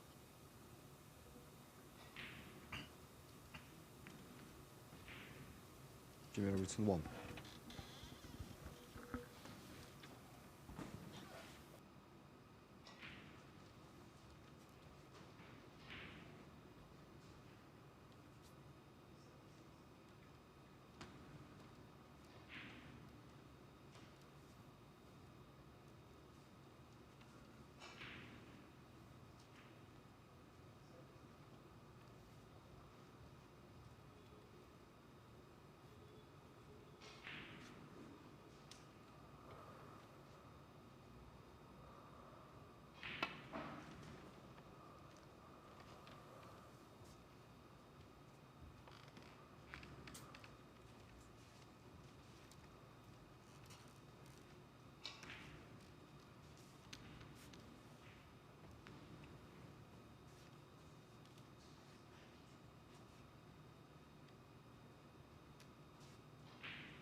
Now, Robertson did really well there. He had to coax that red in with side. That's why the cue ball came off the side cushion so wide. It was running side, and hence a degree of loss of control. Well, it's a big blue, isn't it? It's sort of ball on the practice table they never seem to miss, but this is not the practice table, clearly.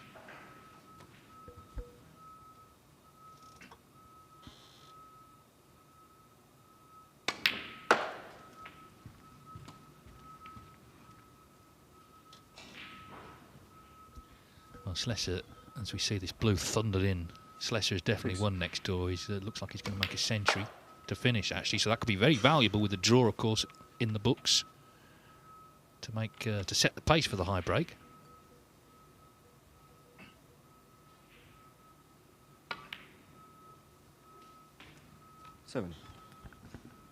It would be the 69th century of the tournament and the 16th of the second stage. The standard has really gone up.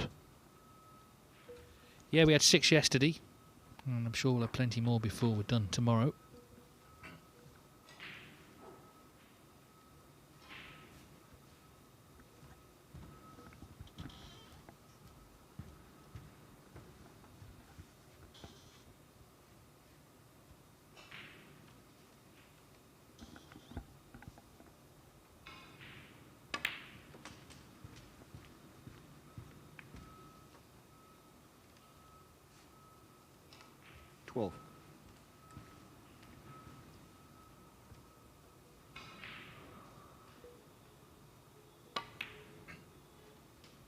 $13.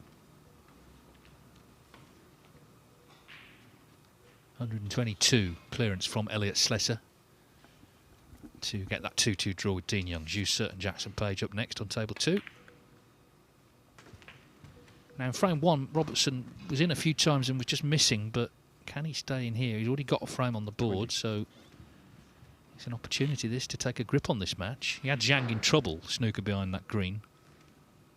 He looked like he'd played a good escape actually, but Robertson was able to pot that initial red.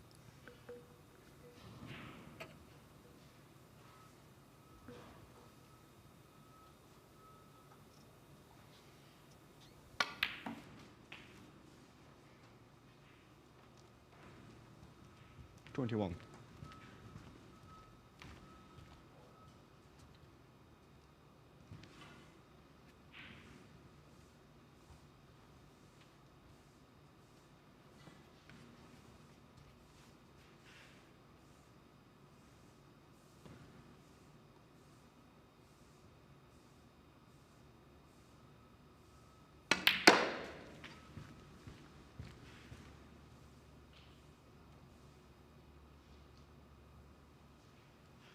$23. Well, does that red go? I mean, his body language suggests not, the one he's close to. This is the problem, though, when you have to start going down for bulk colours, the cue ball has further to travel, and it's more likely you're going to lose position. He's having a good look. It's obviously tight. This red past the pink to left corner.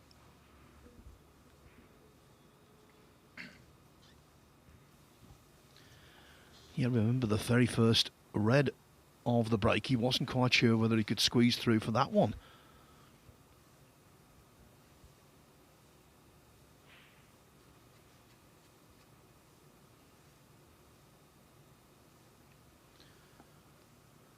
Well, this is a guaranteed path to the potting angle.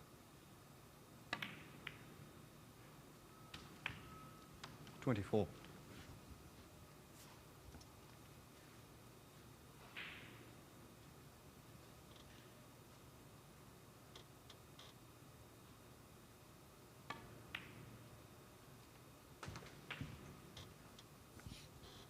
Of course, Dave, I described him as a master of brinkmanship earlier.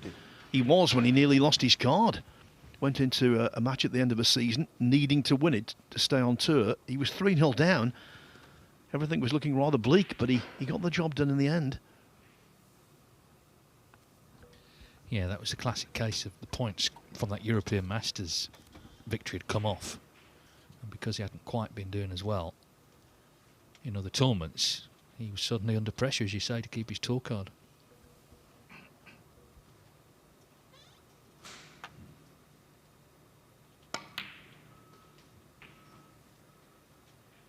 $31. Now he played that one very nicely with a bunch of check side.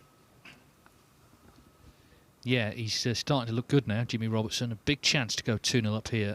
Remember, Lazowski and Zhang Anda, the top 2 seeds, and they play the last match, which very often is the decider for the group. But the way things are going, it may not be. 37. If they both lose 3-0 early on, it's going to be hard to see how it can be.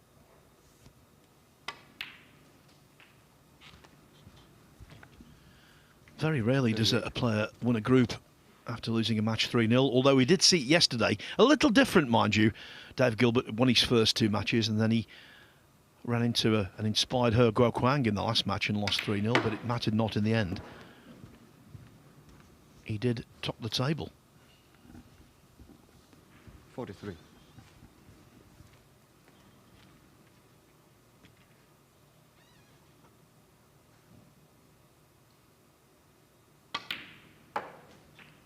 $44. Not much more to do here. A couple more reds should see him home in this frame.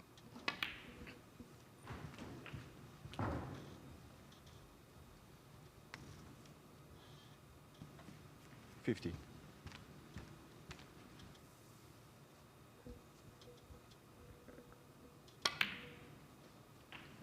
$51.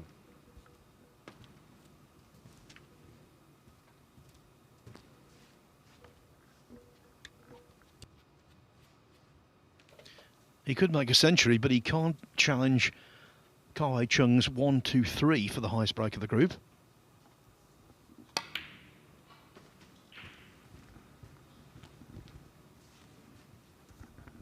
First things first, this 57. his frame ball.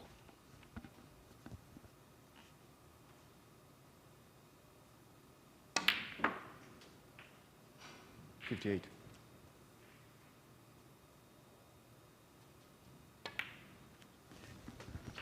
On table 2, Zeuser and Jackson Page are off and running. 65.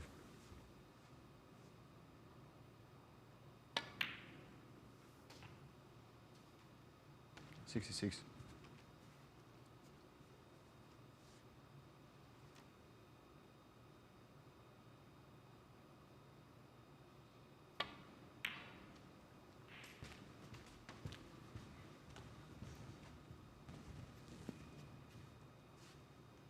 $71.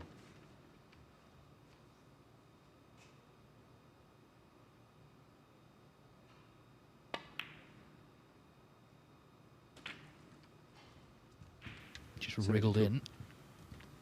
Can't beat the 1-2-3 that we saw from Kawai Chung, but even so, not to say this break won't be decisive in some way.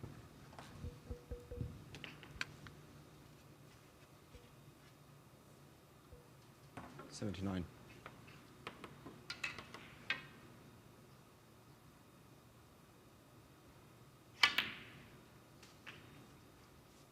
$81.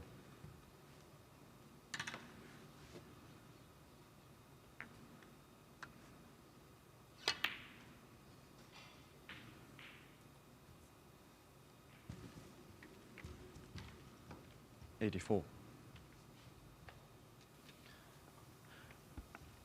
Don't know what occurred there. I can only assume he was a little off balance. Could be the long double.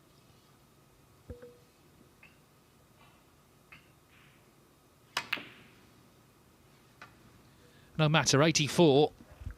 Didn't stumble that time. And Zhang Anda, the second seed in this group, like the first, Jack Lazowski, in early trouble. He trails 2-0. Because he was in trouble in that frame. He was snooker behind that green after that fluke from Jimmy Robertson. So the fluke was pretty decisive. Anyway, Jackson Page just getting underway here against Zeuser, because he was runner-up a couple of years ago in the Championship League to Ali Carter. Zeuser made the last day last year, but I remember he got ruined by Joe O'Connor, who won a frame after needing 4 snookers against him. Which was quite something to behold, actually. Yeah, he's got the bulldog spirit, O'Connor, there's no doubt about that. As for Jackson Page, when he's on, he's a joy to watch. Plays so fluently, almost effortlessly.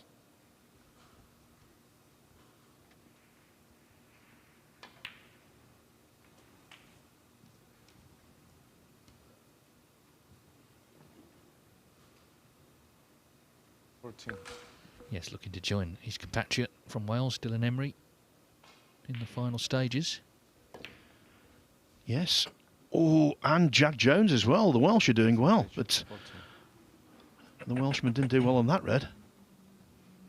Yeah, I was thinking about Jack Jones, you know, when Elliot Slessor got that draw a few moments ago. He drew his first match and then somehow got a win over Marco Fu. He was 2-1 up, 66-0 down in the next frame.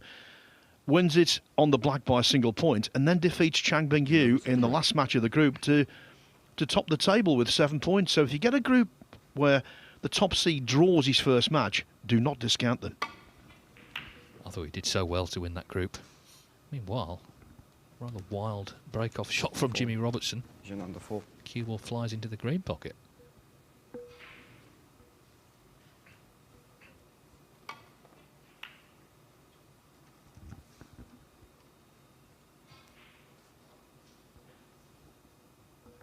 Zhang Anda needs to get amongst them here. He needs to start to play in this match as time is running out.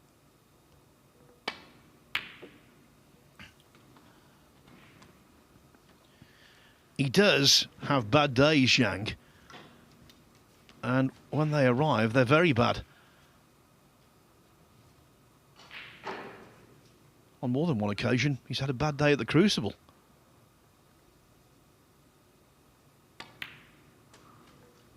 Yeah, neither of these has won a match at the Crucible, actually.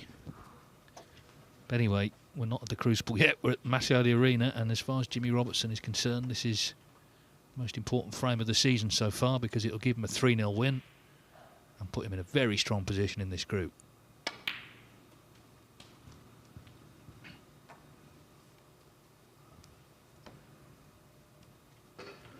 Eight.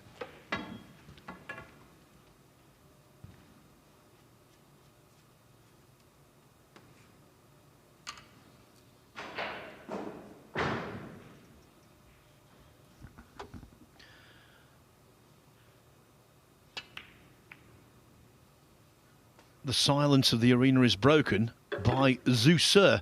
He played a very advanced shot. Basically had a plant on in the pack, wanted to get the cue ball out of the pack. The cue ball was under the right-hand side cushion, so he jacked up to the extreme. Jimmy Robertson 9. He knocked the plant in, but the white ball went careering onto the carpet. Meanwhile, on that last shot, Jimmy Robertson knocked a red in front of the black, so end of break.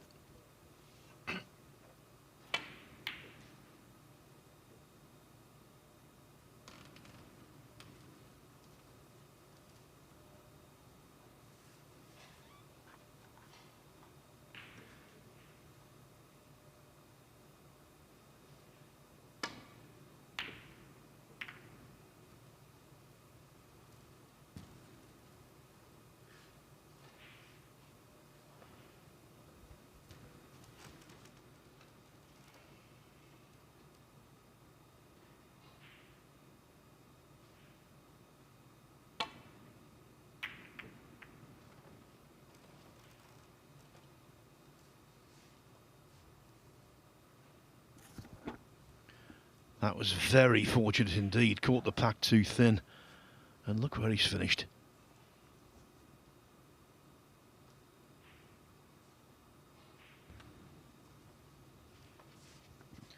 This would be bad enough if the majority of the Reds were clustered together, but they're open.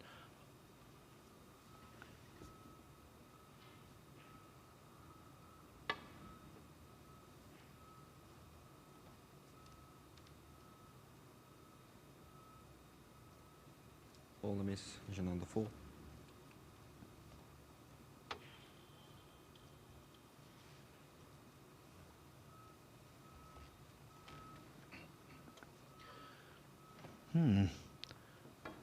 Robertson was in a lot of trouble there. I'm surprised, considering the red that's been left, that Zhang didn't have the cue ball put back.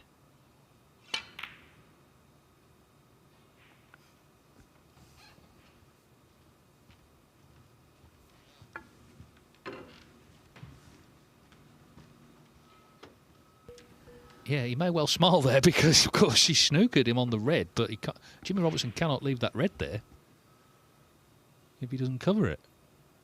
So he's given him the problem here.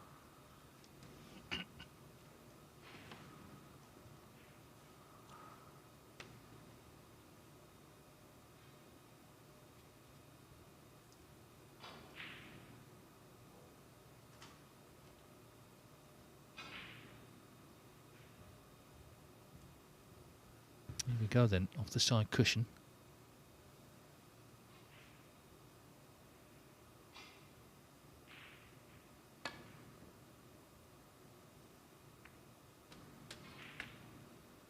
Expertly done. 1. How well did he play that?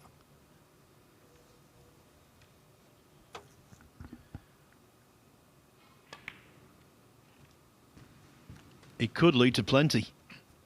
One thing I've noticed in this match, and it was the case in the first matches yesterday, as we see the contact on the red was just about okay. Players getting used to this table because I think the cushions aren't playing quite as quickly as they were in the first stage. Nice. The table's playing very nice, and kudos to our table fitting team. But I think the cushions since the recover have been a little bit slower, and we've seen that with a few balls that have been hit too softly, and then he misses the simplest black. Jimmy Robertson 9. Wow. Yeah, that's not the table. I'm afraid that's him. That came out of absolutely nowhere. What a chance it was to get the 3-0 victory.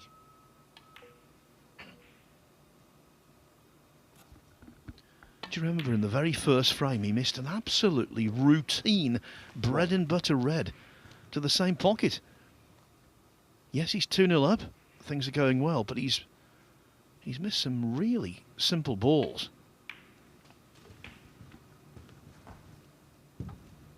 Well, it's a chance Zhang Anda didn't look like getting. What can he do here? Can he click into gear? When he does, he's such a heavy scorer. But we've seen precious little of that so far today.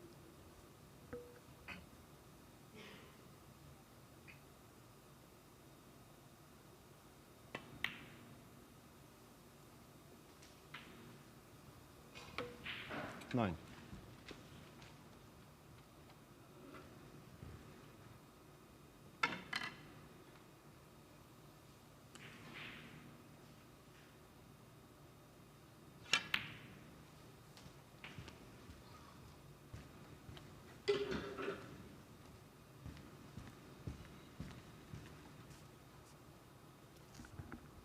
Pink spot occupied, so it goes up on the 15. green.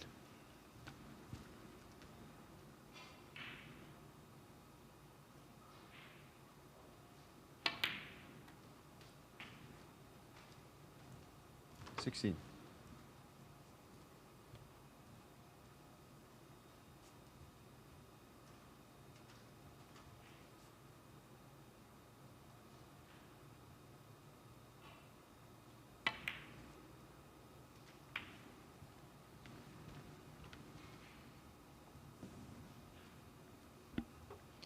Yeah, the way he's going about things here doesn't give you a great amount of confidence it's going to continue for much longer, this break.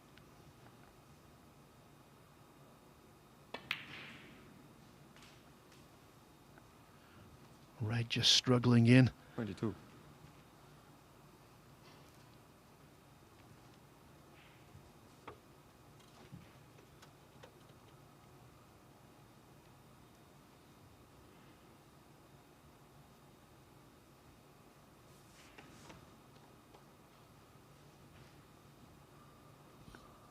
Still can't quite believe the black that Robertson missed to allow all this to happen.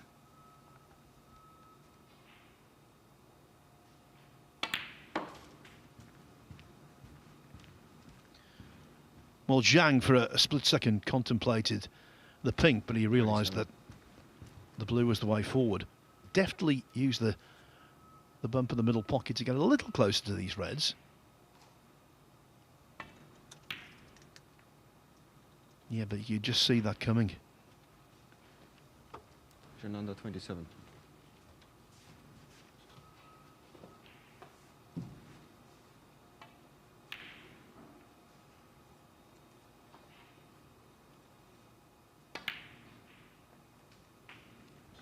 One. Well, let's put it this way, Dave. Robertson cannot complain about a lack of chances. Zhang has been so far off his best in this match. In fact, I'll put it another way, it's been a case of near his worst. And yet, Robertson just keeps missing. Jimmy Robertson 1. Another black. Touching ball. Different sort of shot, but again, very surprising miss. Particularly, obviously he's picked up on how much his opponent is struggling, but Zhang Anda somehow still alive in this match. And, you know, let's say he wins the frame and loses 3-1. The one frame he wins could make a massive difference. You know, Jimmy Robertson really should win this 3-0. Or at least should have done by now. 1.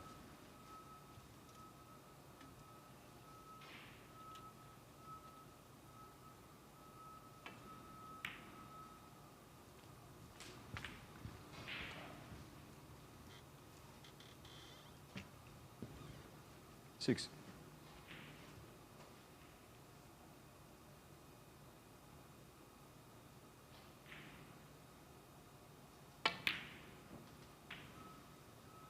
Seven.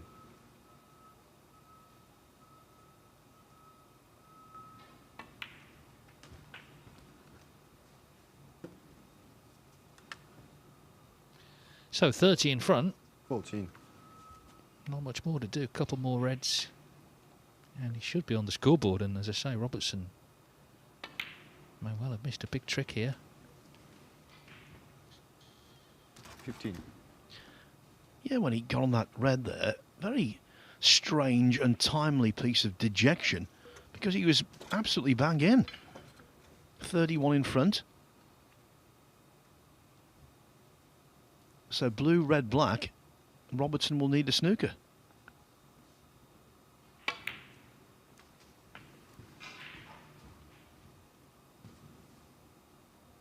Well, we've seen all sorts missed by both players already. Can't give him this one yet. Just a straight piece of cueing needed, though.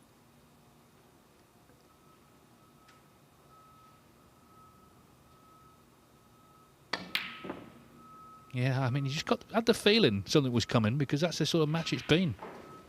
So Jimmy Robertson, Zhang Anda sort of twirls the cue.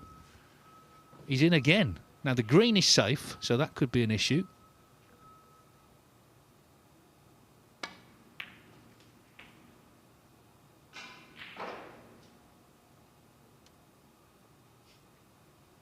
One. Well, straight away, it's gone wrong. Yeah, normally in these circumstances, out of position, he'd say, OK, fair enough. At least I can liberate the green. That's debatable whether he can get through to that.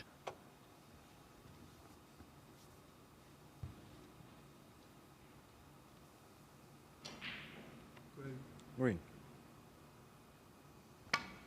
Well, at least he could. At least he could get the green into open play. Jimmy Robertson 1. This missing of easy balls is infectious. Jackson Page has just missed one from point blank range on the other table. I think, to be fair, the players are well aware we're very near at the end of this tournament. And therefore there's a trophy up for grabs. So the pressure has definitely increased. But the standard so far today is not. Apart from Kawai Chung, who played superbly, actually. Although, again, he needed a few chances. Jack Lazowski, you know, gave him some openings in that one.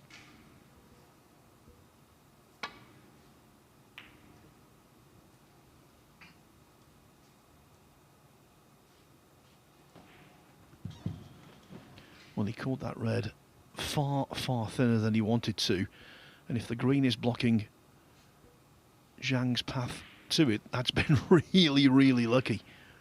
Yeah, because Zhang Anda only needed the red. I mean, we'll never know whether he would have potted it, but the fact is he can't see it.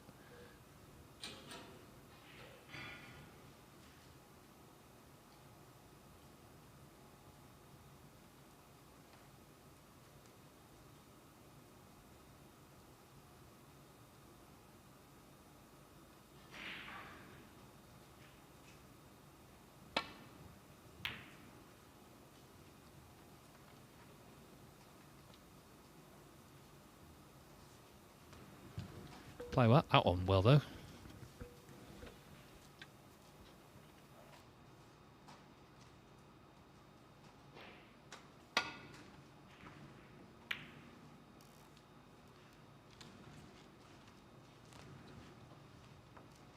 So, after all that, he just needs this red. And barring Snookers, he's on the scoreboard. And Robertson, well, he missed those two blacks earlier when he was nicely in. This should have been 3-0. How important will it be over the course of the day? More so, obviously, if it ends 2 each.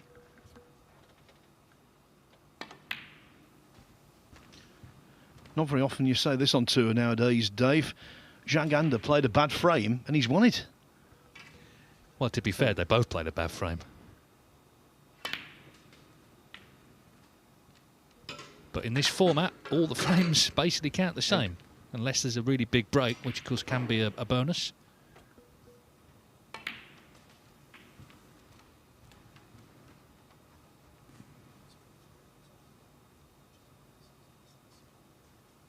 $11.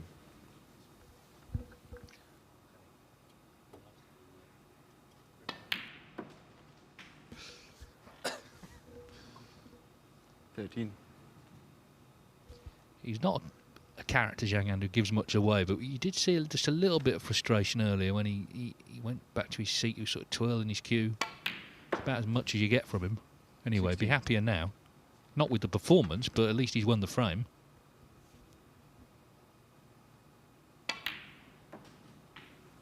20.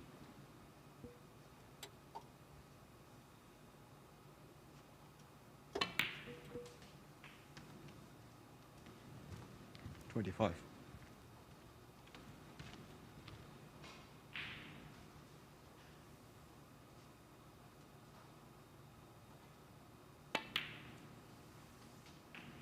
$31.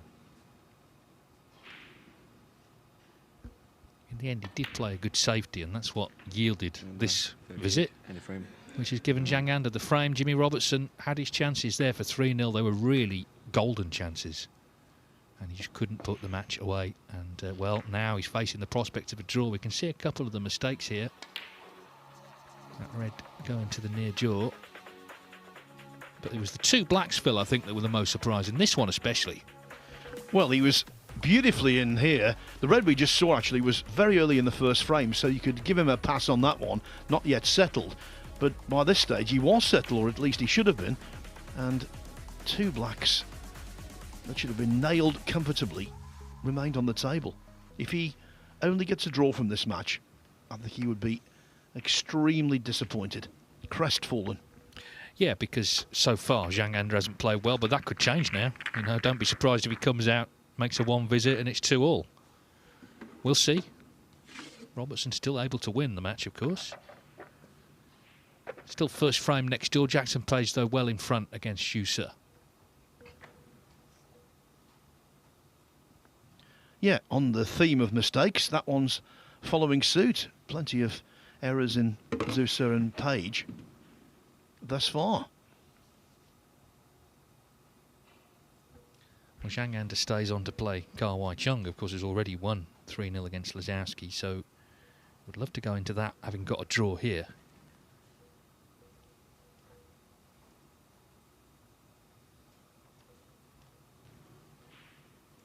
Fourth frame. Another break.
Quite an aggressive safety, looking for a good cue ball.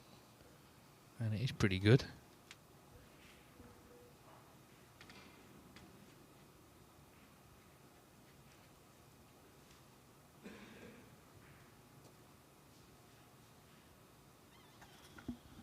Still very early in the day, of course, only match 2 of 6. But if this was a draw, and then Ka Wai Chung were to beat Zhang Anda next, talk about having a stranglehold on the group.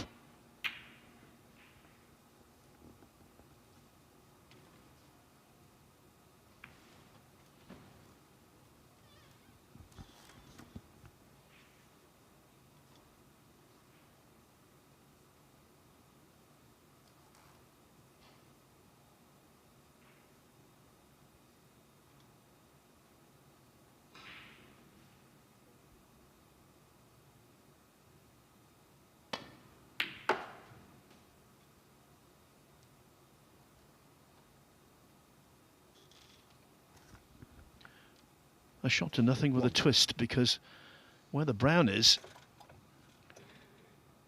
he's actually dropped ideally on it. He's got the angle to come back down into the business end of the table. And if he does that,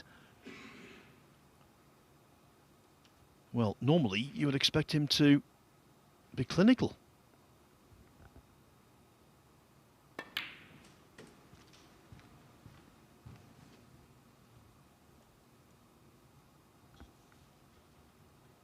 Five.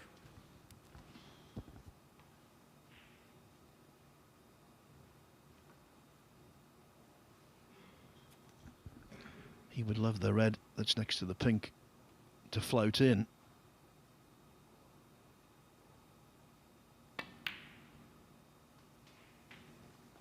Six. And now, what a golden chance this is.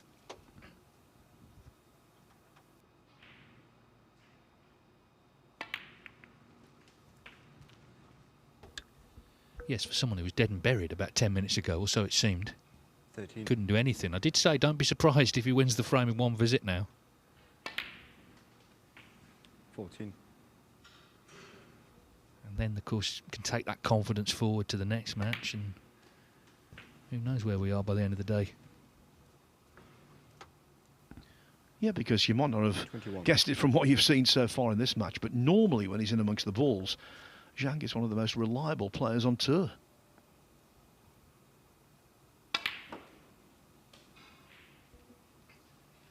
$22.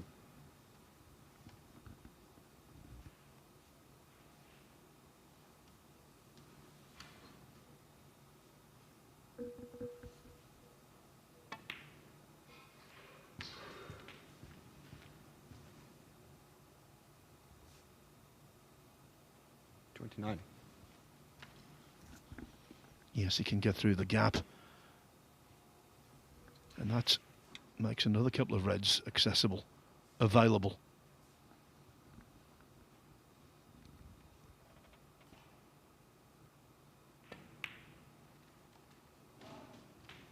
$30.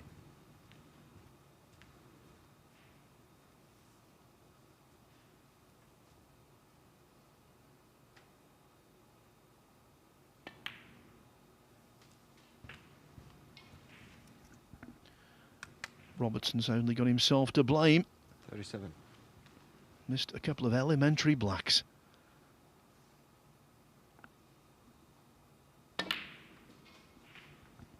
$38.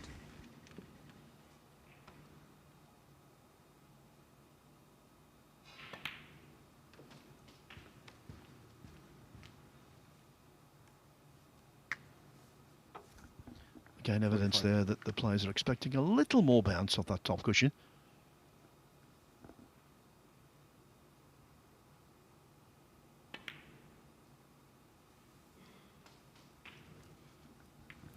Well, this, as you say, 46. what he's known for, close in. Never seems too far from the next object ball. But he's got to keep going, because if he does slip up, they're all there for Jimmy Robertson.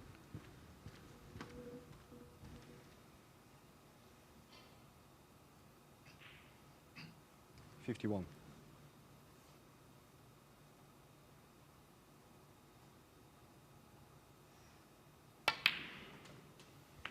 Jimmy Robertson did have 2 draws in his first group stage and still won, so it wouldn't be a disaster, but it will feel bad because he was 2-0 up and in for 3-0 a couple of times.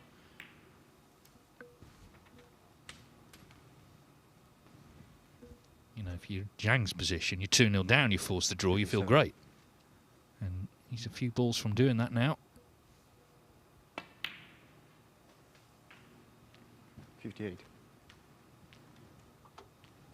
Yeah, and of course he gets to stay on, taking on Kawai Chung next, with Q-arm loosened by this visit.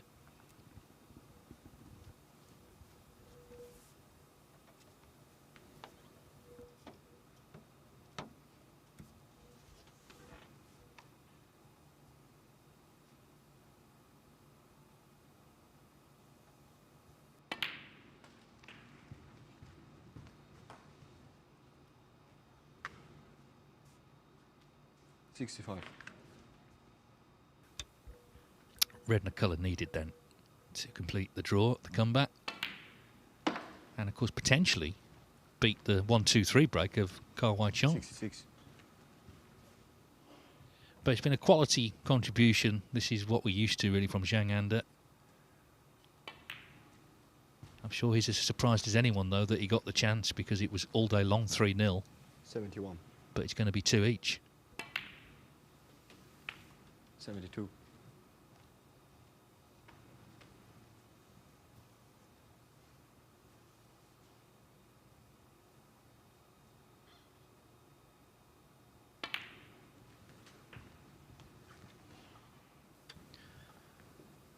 And this frame has been the real 69. Zhang Anda, just ambling around the table, making break building look very easy 80.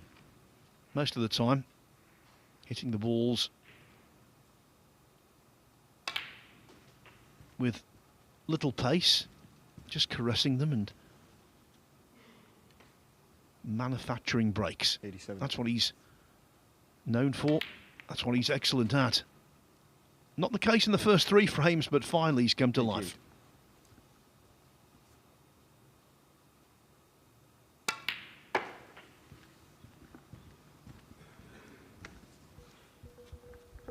Well, he feels a big match coming up, because Chung has got a victory under his belt.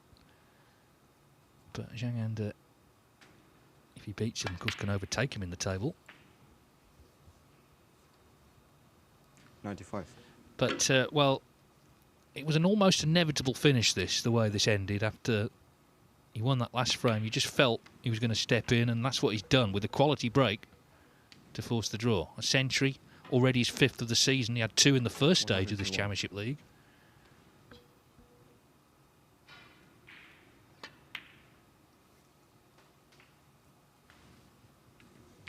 And another player who might be pleased to see this, Jack Lazowski. He lost 3-0, yes, but seeing a draw in the second match just gives him a bit more hope. A couple more draws is what he's looking for in the other matches now, and obviously victories for himself.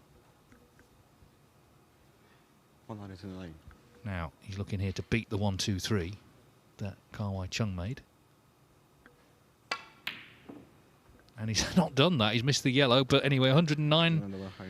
A fine finish from Zhang Anda. Jimmy Robertson will be very disappointed he couldn't close out the 3-0 win. The match ends 2-2. It's a point apiece. And Zhang Anda stays on in 5 minutes' time. He's up against Hong Kong's Kawai Chung.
Every new beginning starts with courage. And round here, we have that in spades. One shot, the break, it changes everything. Made better by pressure. Two rivals at every table. A crowd free to live in the moment. From the four corners of the globe, the greatest players arrive, chasing more than a title. $500,000. 6 days of pure drama and unrivaled tension. And when it comes down to the final, they'll need every lucky seven.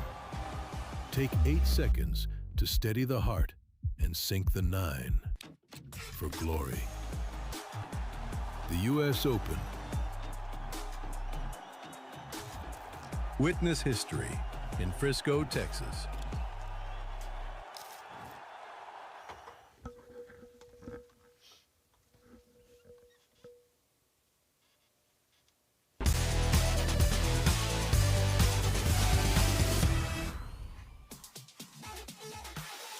Welcome back to the Mattioli Arena in Leicester on the penultimate day of the BetVictor Championship League.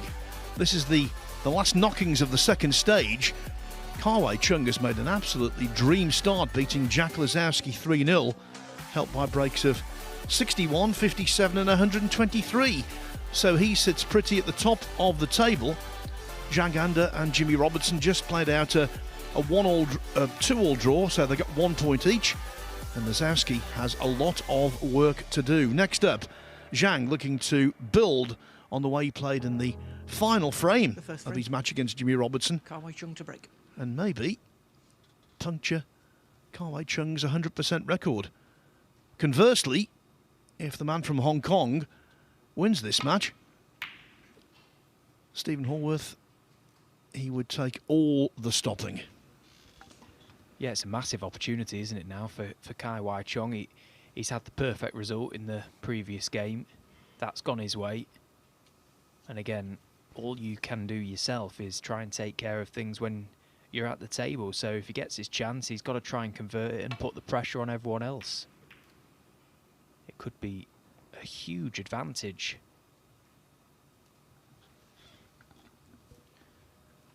They have played before Group 2 of the Championship League ranking event in 2025 last year. And Zhang was pressed very hard. In fact, he had to win the last frame on the black to salvage a 2-all draw.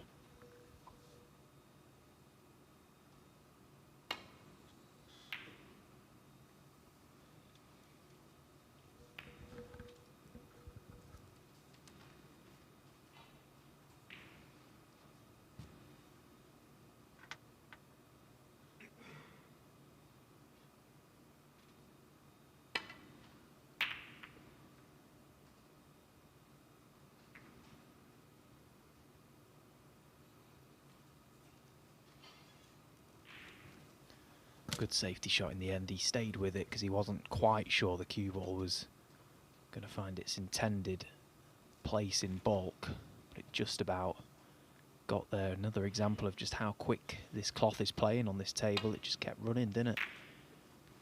And it was a good line because that red over the right corner was a potential tempter. Zhang Anda's got that now. Yeah, you're right about the table conditions. Very good indeed. And we've seen it over the last couple of days, the amount of centuries being cranked up. 6 yesterday, 3 already today.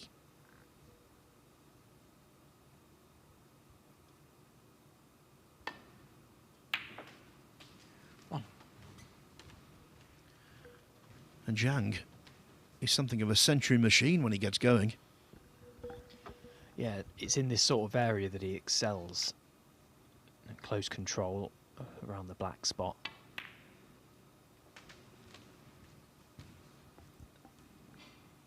A little bit disappointed with that positional shot. He just wanted to flick the red away from the black, yes, but just couldn't quite control it enough to keep both reds potable. And they're somewhat impeding the black from the left side. If he lands or tries to land high on the black. He can't really do that now. 9. What a massive help, the pink available through the gap.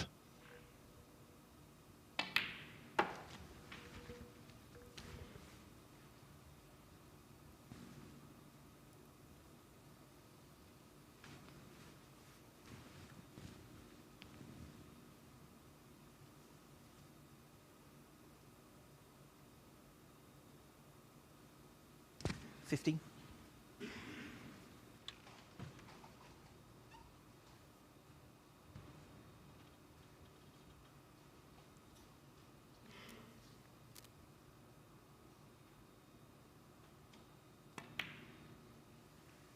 $16. Just to keep you right up to date with Table 2, which you can watch, by the way, on the Matchroom Multisport YouTube channel. Very scrappy opening frame between Jackson Page and Zusur went to the Welshman. Live pictures as Page tries to double the lead.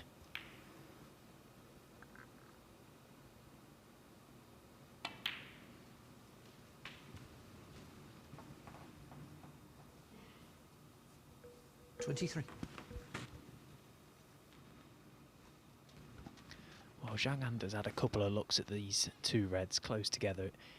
He's trying to figure out if the top red, the left red of the two, does pot. Looks incredibly tight. The only way it would do is being low on it. 24. And if it did, surely he would have had the opportunity to play it that time around. So that tells us that red is not available.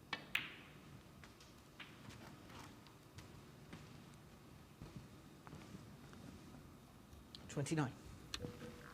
Now, he's missed a couple of balls like this already today against Robertson.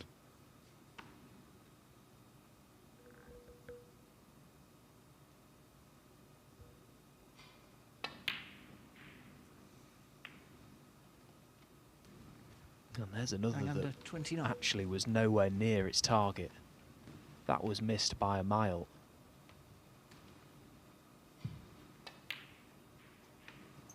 And it's a shot that really, on these conditions, you fancy. They've been slipping in since the recover.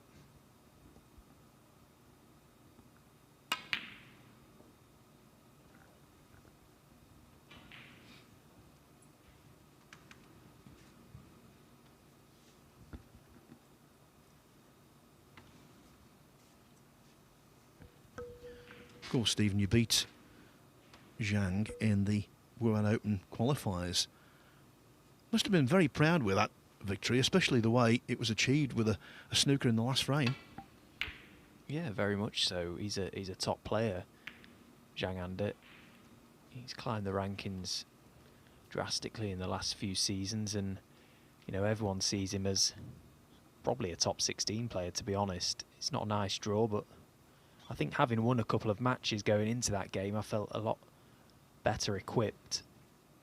And to be honest, it was a really enjoyable match. I think it would have been tough to take, obviously, because it went the distance if I'd have lost that game. But on reflection, it would have been a great match to have been, you know, a part of. We was sort of going blow for blow the whole match. It was heavy scoring and played in, you know, the right way.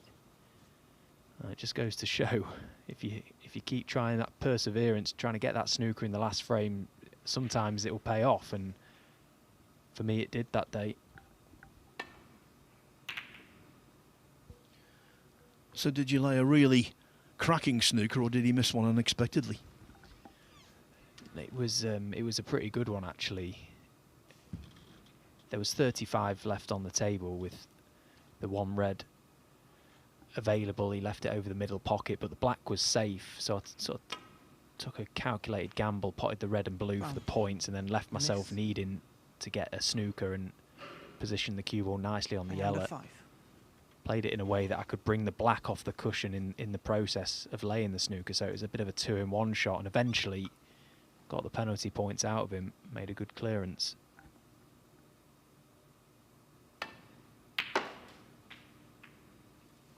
He did me twice last year in China comps though, Phil, so I owed him one. Such a good player, though. When you sat in your seat playing Zhang Anda, you're looking at him when he's in full stroke, and they're all finding the middle of the target. Very little goes wrong with his technique. He's so good to watch. Yellow ball.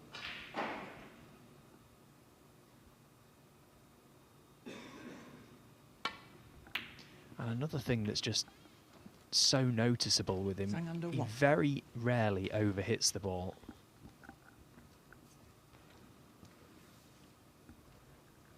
Yeah, not firing on all cylinders today, yet.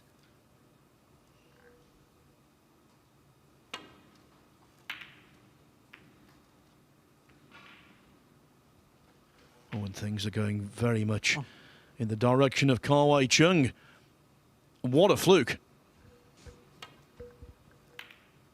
One of the most demoralising flukes if you're on the receiving end of it. The ones that arrive at the pocket at almost dead weight.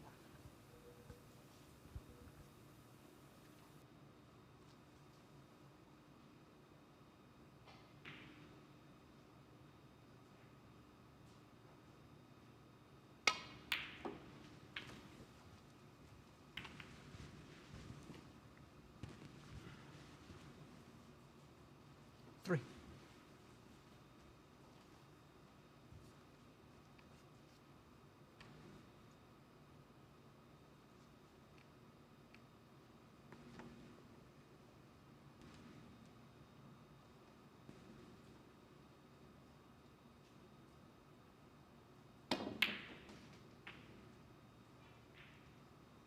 Four. Did well there, Kawai Chung, but not exactly the most appetising table, is it?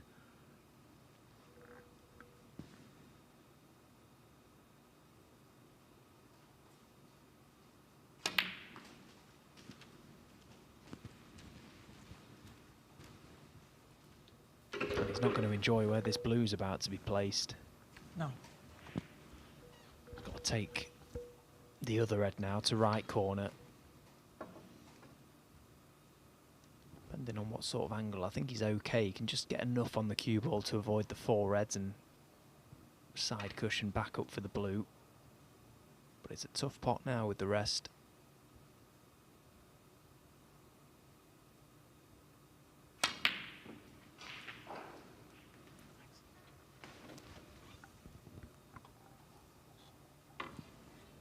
Ten.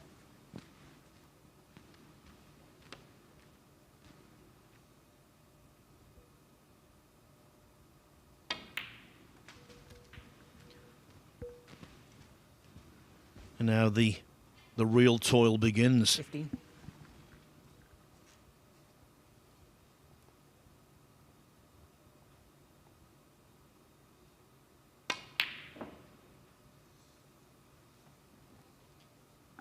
Kawai Chung, Yeah, 15. failed at the first hurdle there.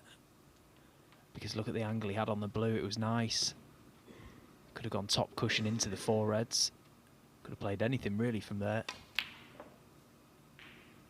So Zhang Anda, okay, similar situation for him. It's not a nice table, but you can just chip away at the points. One. Gain a little more control. It's not very often you see somebody use a chalk pouch clipped onto their pocket. Just a little pointless observation there for you, Phil. Valid. You know me, the more esoteric the better. Zhang Anda 1. It begs the question why he's using the pouch, because his pocket is right where his pouch is. Maybe he doesn't want to ruin his trousers. Perhaps his pocket is full of money.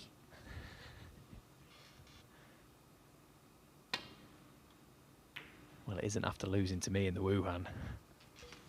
I've burgled it.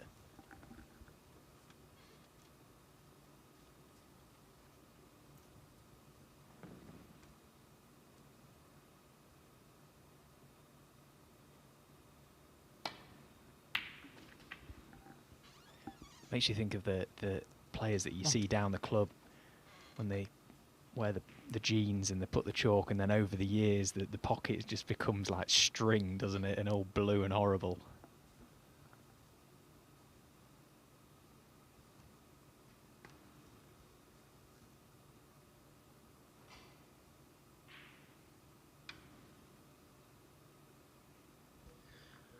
Oh, after this blue, the table's horrible.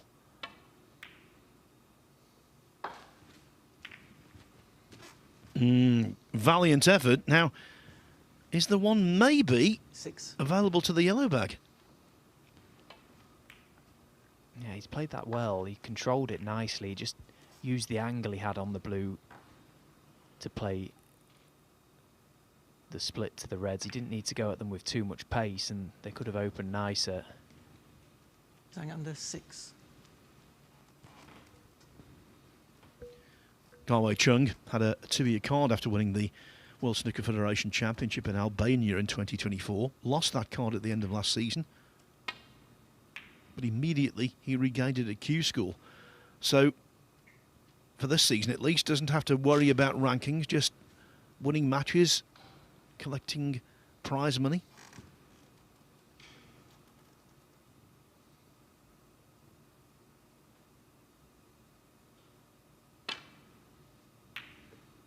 Yeah, but I think the more experience Kaiwai Chung builds and the more mature he becomes, he'll realise just how important the first year of a 2-year tour card is.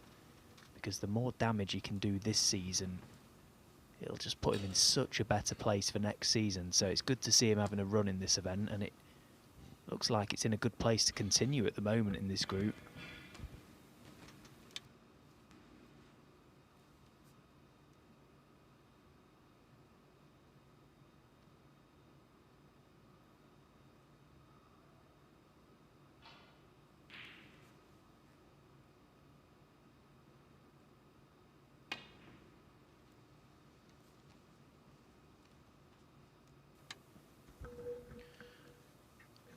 What a smashing shot that was.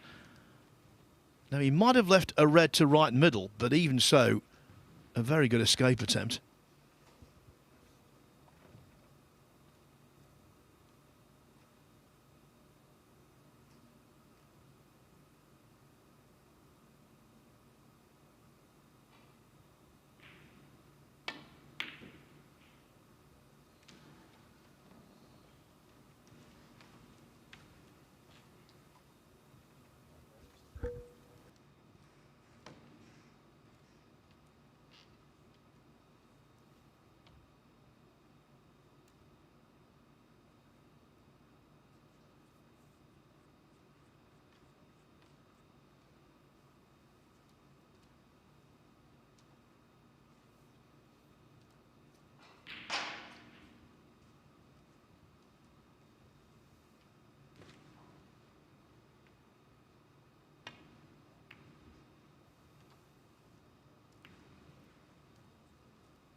Well, that completely backfired.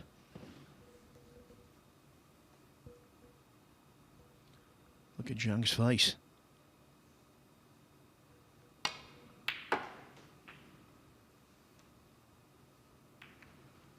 One. That's okay. If he's straight enough on this blue, which I think he is, he can just trickle it in, be on the red to middle. It's not very often you see Zhang under like that, is it? I'm just wondering, you know, whether 6. he might feel unwell. I've got no evidence to suggest that's the case, but some of his shot selections in 7. the first match and the way he just seemed lethargic around the table suggested that might be the case.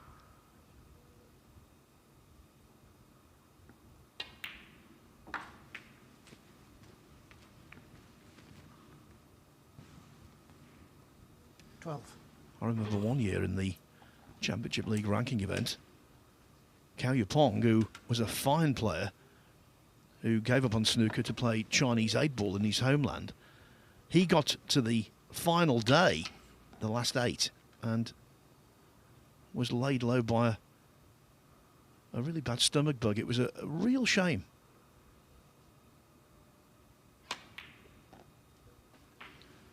But I must stress, it's just conjecture on my part. I've got no news or no knowledge of an illness for Janganda, but it just gives that vibe that he's not right for some reason.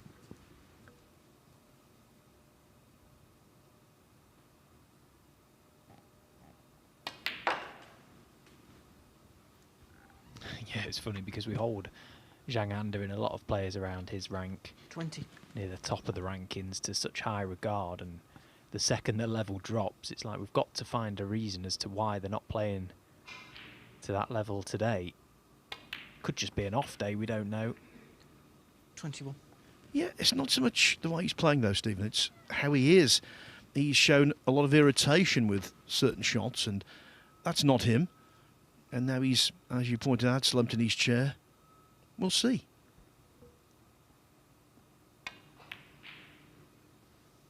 And someone that does need to see and recognise how his opponent 23. is currently looking, how he's playing, is Kai Wai Chung. He doesn't need to concern himself with Zhang Anda's problems. He's got a job to do. And what an opportunity.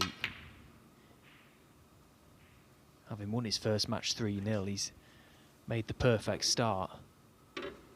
Kai Wai Chung, 23. But again, an example there, and not for the first time today, of Kai Wai Chung using the rest and really struggling. Yeah, from what I've seen, is that a coincidence? He's missed a few pots by some considerable distance using the rest. Now, did the red nudge the blue far enough away to make the red potable?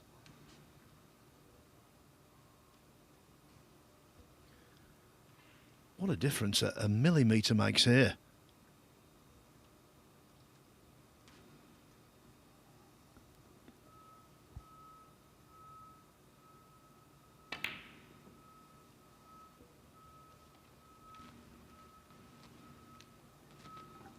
Well, it must have been very tight.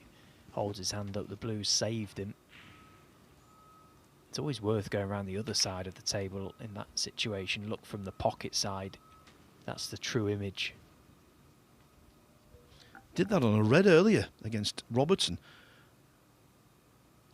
Thought it went, and it flicked the pink on the way through.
Well, I read here that's got shot to nothing properties.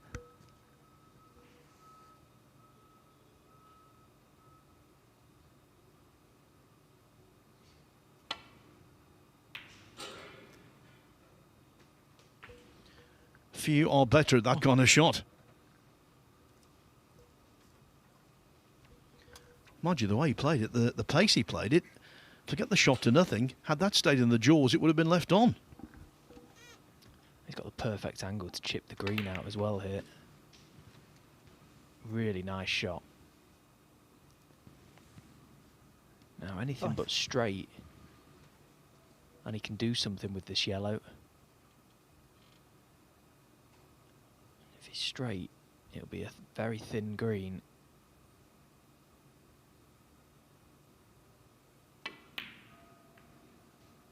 Oh, disastrous. 7. Disaster.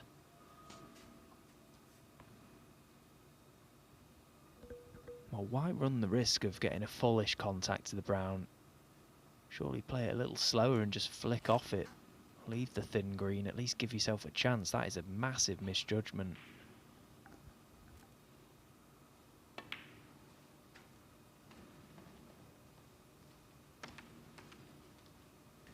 Zhang under 7.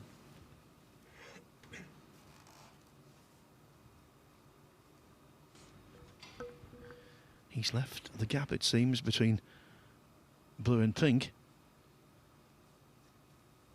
Might even have left the potting angle.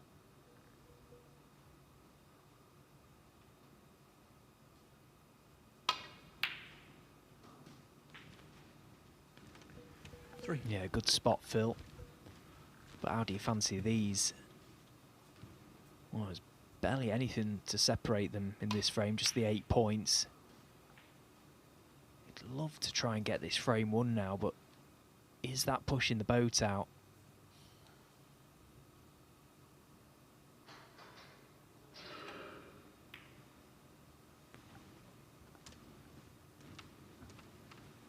Kawai Chung 3. Normally in these kind of circumstances you would heavily favour the experienced man, i.e. Zhang, but he's not himself today.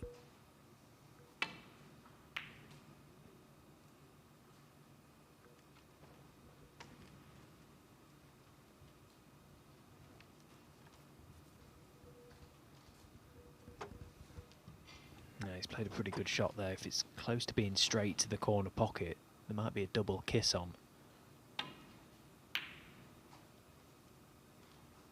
Just about okay, but he couldn't really get too much of an advantage from that position.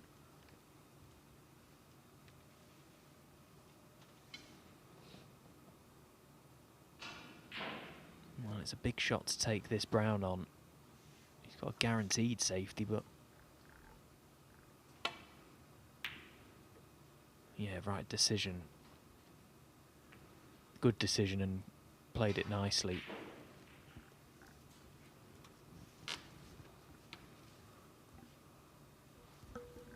Yeah, if he's left the sliver sticking out, he's been a little unlucky there, Zhang. It was more than a sliver. Yeah, I think he'd have rather have been able to leave just the thinnest of edge, because that would have meant the brown would go close to the left corner pocket and be a problem for Kaiwai Chung, but he could catch enough of it to get distance.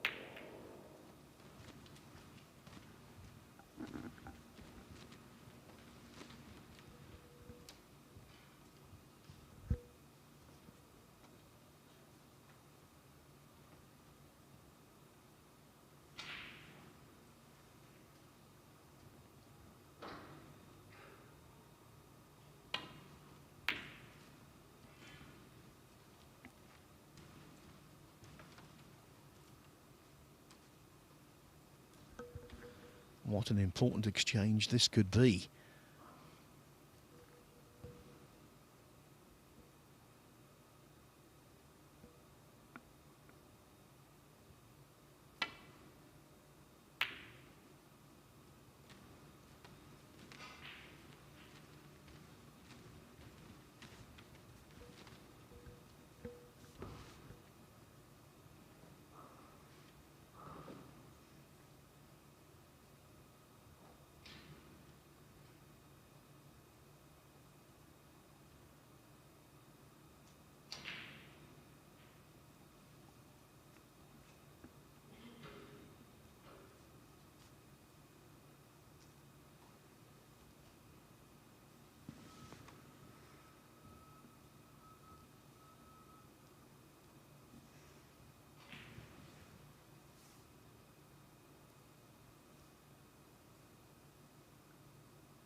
Well, Zhang under 8 points ahead already, only needs brown and blue.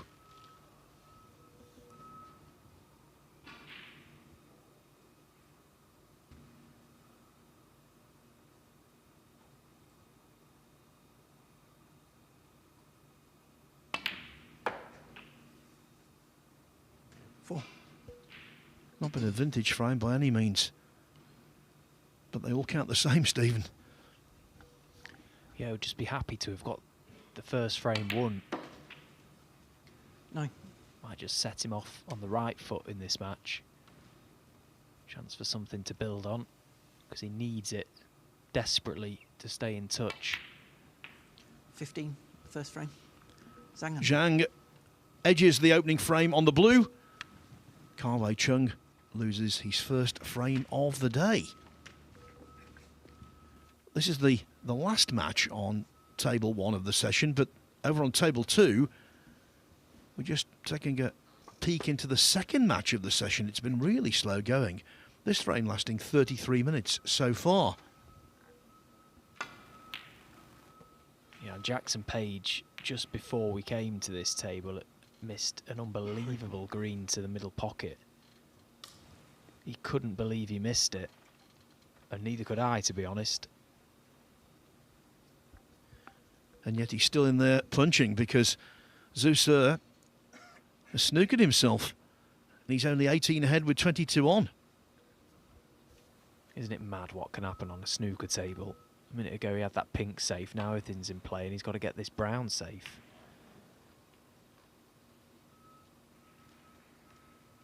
That's 3. Now this is just the kind of shot with the cue power that Jackson Page possesses that you fancy him to bury.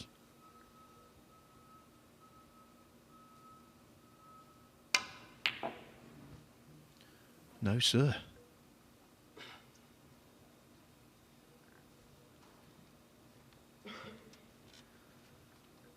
So Zeus has to finish this match off, and then he plays Dean Young third up before the session is completed.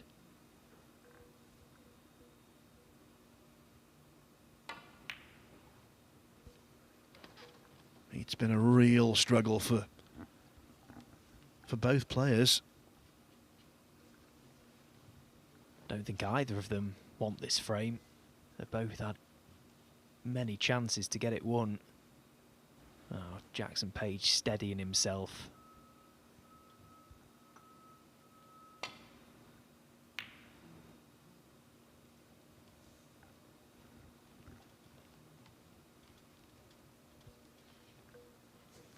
And now for Zeus, the brown is frame ball.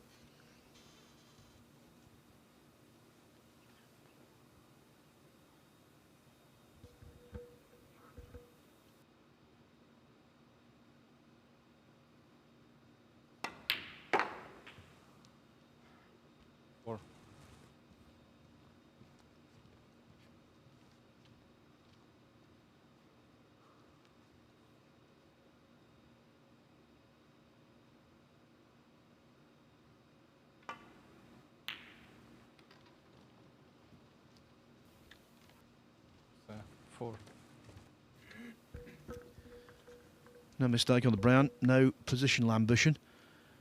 Could that come back to haunt him, because he's only 22 ahead? Oh well, make that 29 and the frame is over. Jackson Page has had enough. A frame in excess of half an hour. In the end it went to Zhu Se, and with that the Chinese player equalises. It's 1-1.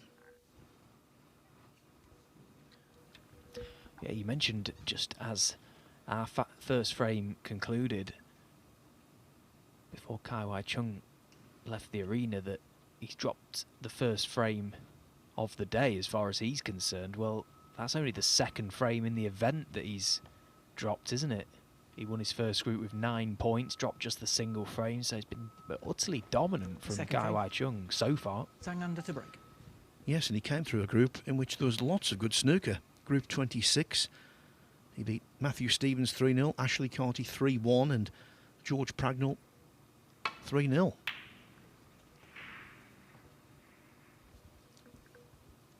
And at times, his 3 opponents in that group played some good stuff. Yeah, all 3 of the players involved were good players. Obviously, Matthew Stevens, we all know how good he is. Ashley Carty back on the circuit, and George Pragnell, an amateur player that he's been knocking on the door actually for getting on the professional tour for quite some years, and he plays to a good level too. So, yeah, great result Very dominant from Kai Wai Chung, showing his class.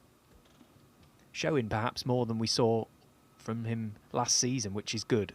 Shows that, you know, he's potentially building. One. But isn't that just a typical Zhang Anda shot? The amount of times you see him do that and go on from a seemingly innocuous position to make a frame-winning break.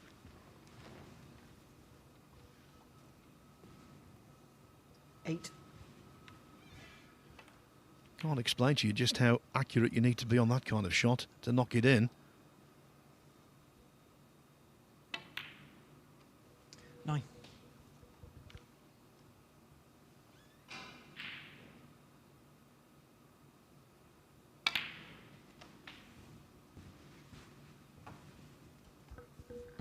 And now the Reds could go 16.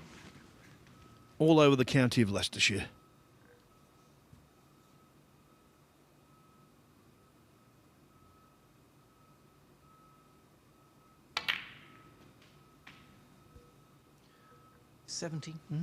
Well, they spread nicely, but look where that cue ball is. You wouldn't fancy this, Stephen.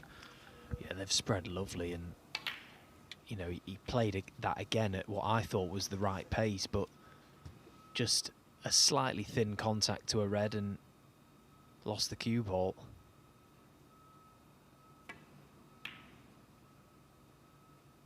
And it was enough for him to miss the black. Zhang Anda 17. Now, what has he left? Because we just had a nice angle there of the reds to middle pocket, but I'm not sure if they pot. What has he played for?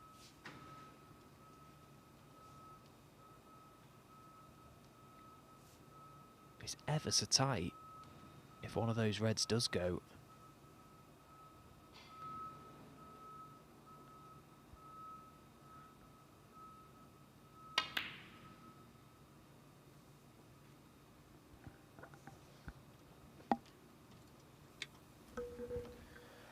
One of the reasons I believe that Zhang isn't quite right today, he's been quite demonstrative. When he missed that black, he reeled away and showed his emotions, which quite often he doesn't. Normally his face is a blank canvas. Yeah, he gives you very little, Zhang Anda.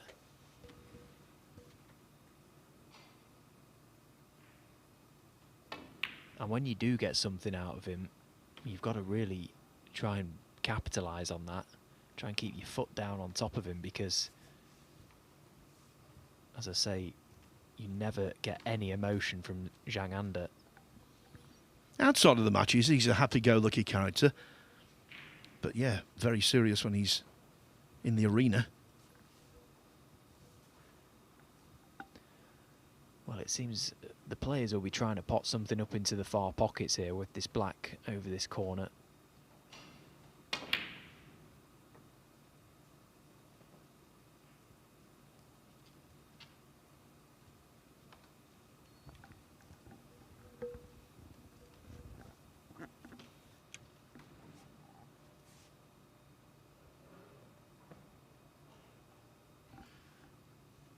Well, Zhang may have one, if not two, reds available to the middle pocket. Certainly got one up into the corner, the yellow bag.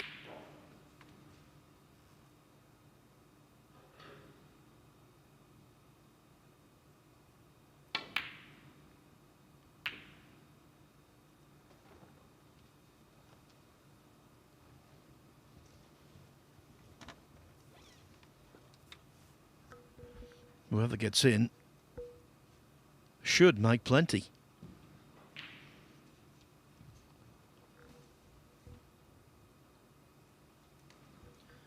By the way, on an unrelated topic, Stephen, we were looking at the Champion of Champions qualifying criteria earlier on today, and because we had so many multiple winners last season, the likes of Mark Selby and most prominent of all, Zhao Xintong, the winner of this event will be in the Champion of Champions.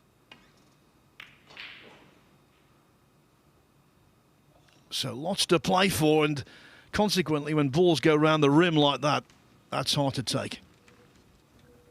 Well, that looked almost. It looked in, didn't it? When it left the cue ball. I thought it was going to drop. That would have been an unbelievable shot to have found. But in the end, it's turned out pretty disastrous because it's given the chance to Zhang Anda. Wow, the margins in this sport, the margins in snooker, tiny.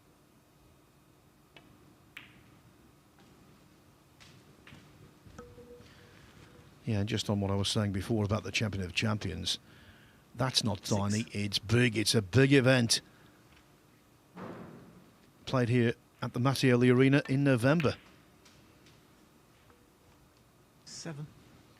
If you can make it, I would highly recommend it. You get 2 best-of-7 frame matches in the afternoon, and then the 2 winners of those play a best-of-11 frame quarter-final at night.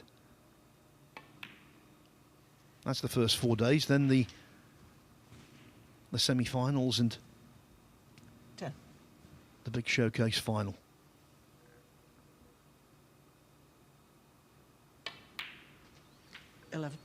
What an incentive to be involved in that field, not least because if you lose in the first round, you're guaranteed 5 figures.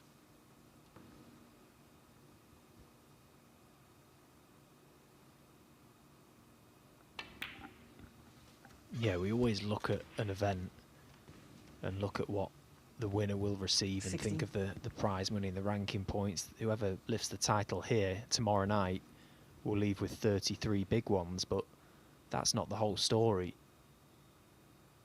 The knock-on effect of becoming a tournament champion, getting your hands on a trophy, and the events that it opens up for you, 17. that's where the money really starts to come, isn't it? Well, let's just say, for instance, Zhang Anda were to be the trophy lifter. With his game, that £33,000 first prize would surely be enough to transport him into the World Grand Prix, which is the first of the Player Series events, which is the top 32 points earners on the one-season list. 23. Yeah, but how the events are starting to be structured now, we're sort of going back to the old tiered way of playing certain tournaments. There are still flat draws, yes, but there are more tiered systems now, and in a way that protects the top players, doesn't it? And you look at those Players Series events, and if the top 16 players just turn up in the last 32 of ranking tournaments, win their first game, they're on big money. So it's getting even more difficult to be in those Players Series tournaments. 30. You know, there's pros and cons to every system. There's never going to be a perfect way. Someone will have something to complain about, but it's just an observation. Yeah, the structured draws commercially make absolutely total sense because promoters want to see the big names in their events.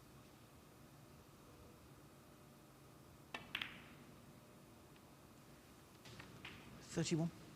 Yeah, and I actually am in favour of the tiered systems, to be honest. You're playing players around your rankings and then you're earning the right to come up against the higher ranked players. And it gives you that ability to have won a few matches and get into an event. I like that. 38. When I first got on the tour back in 2014, every first round it felt like I was playing a top 8 player. That is not a nice place to be mentally, I can assure you. 39. So Zhang Anda's break goes to 39, the lead goes to 56. That means colour red will see him essentially over the line.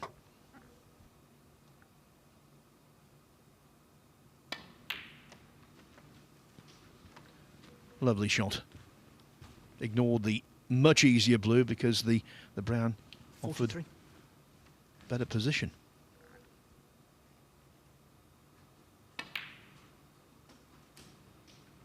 $44.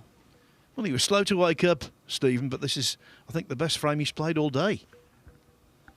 Yeah, he's starting to look a little bit more like Zhang Anda.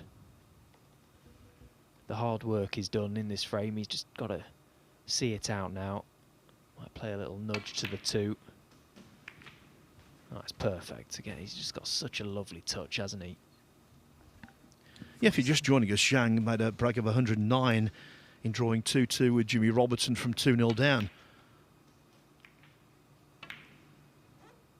Yeah, but this is what we expect 48. from him, the way he turns nothing into something.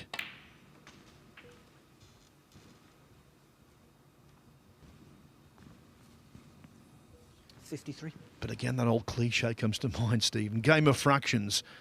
The red that Kawai Chung almost potted to the middle pocket was so close to dropping. 54. Yeah, this was it. It was a good spot, to be honest. You know, he very nearly found one there, but it always looked like whoever was going to get in amongst them would score heavily, and that's exactly what has happened.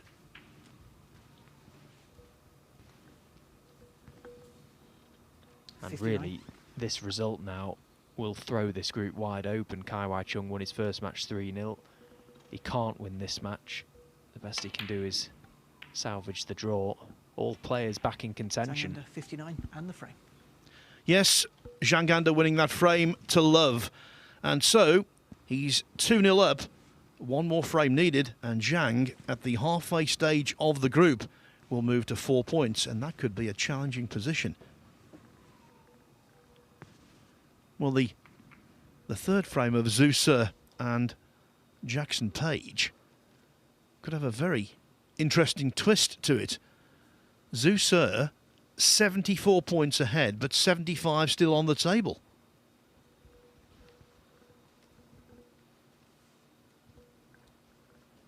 This would be some clearance to nick it by a point.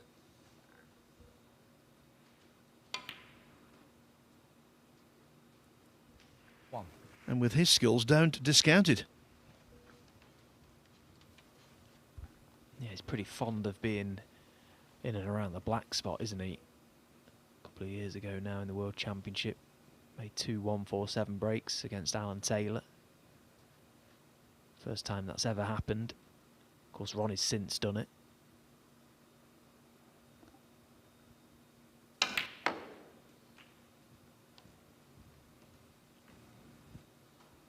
Well, that's worked out a treat. That little flick to the pink. He can pot the red just right of them now, and that opens up the 2.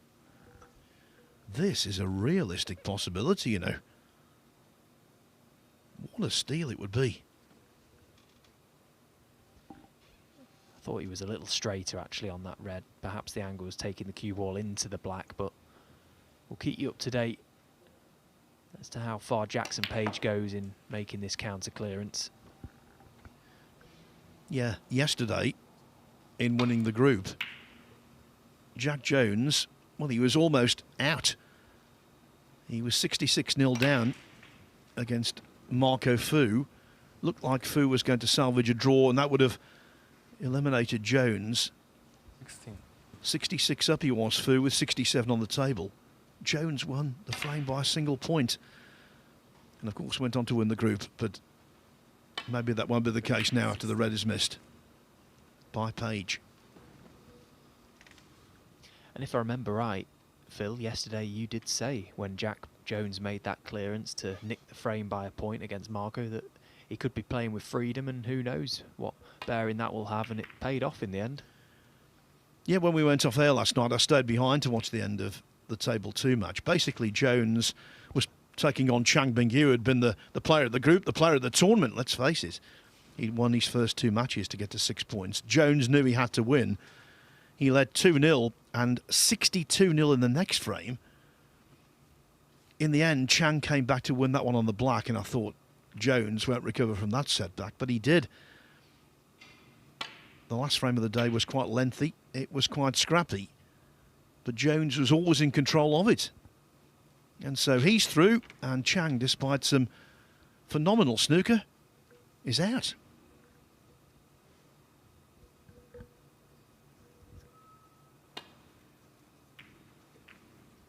Credit to Jack's temperament, wasn't it, as well? I think, you know, he's blessed in that department, something he's worked at tirelessly over the years, and it's starting to pay dividends. He's a tough nut to crack. And he's going to have a big say tomorrow. Who's going to join him?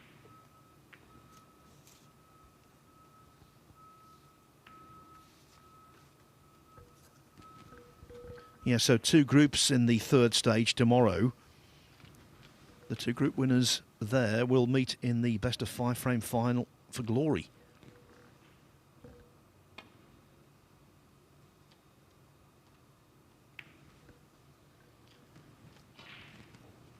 In Group 1 tomorrow will be Leipe Fan, Noppon Sankam, Dave Gilbert and one other.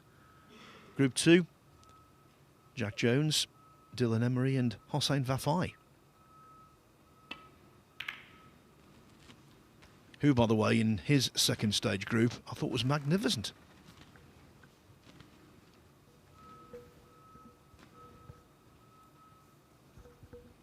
Zuser has won the 3rd frame, so he leads Jackson Page 2-1.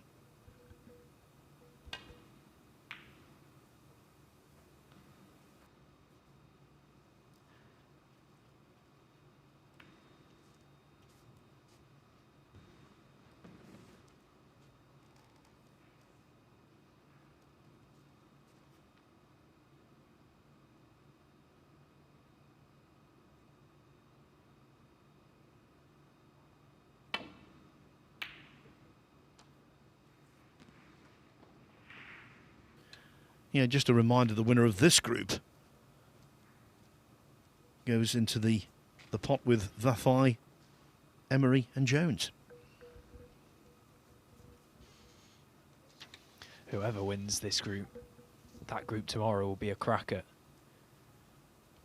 I know that much.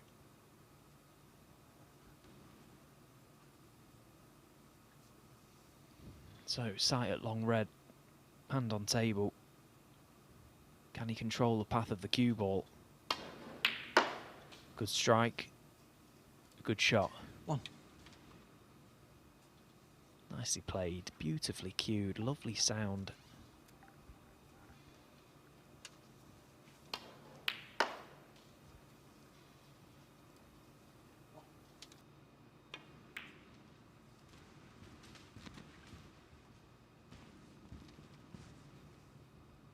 Six.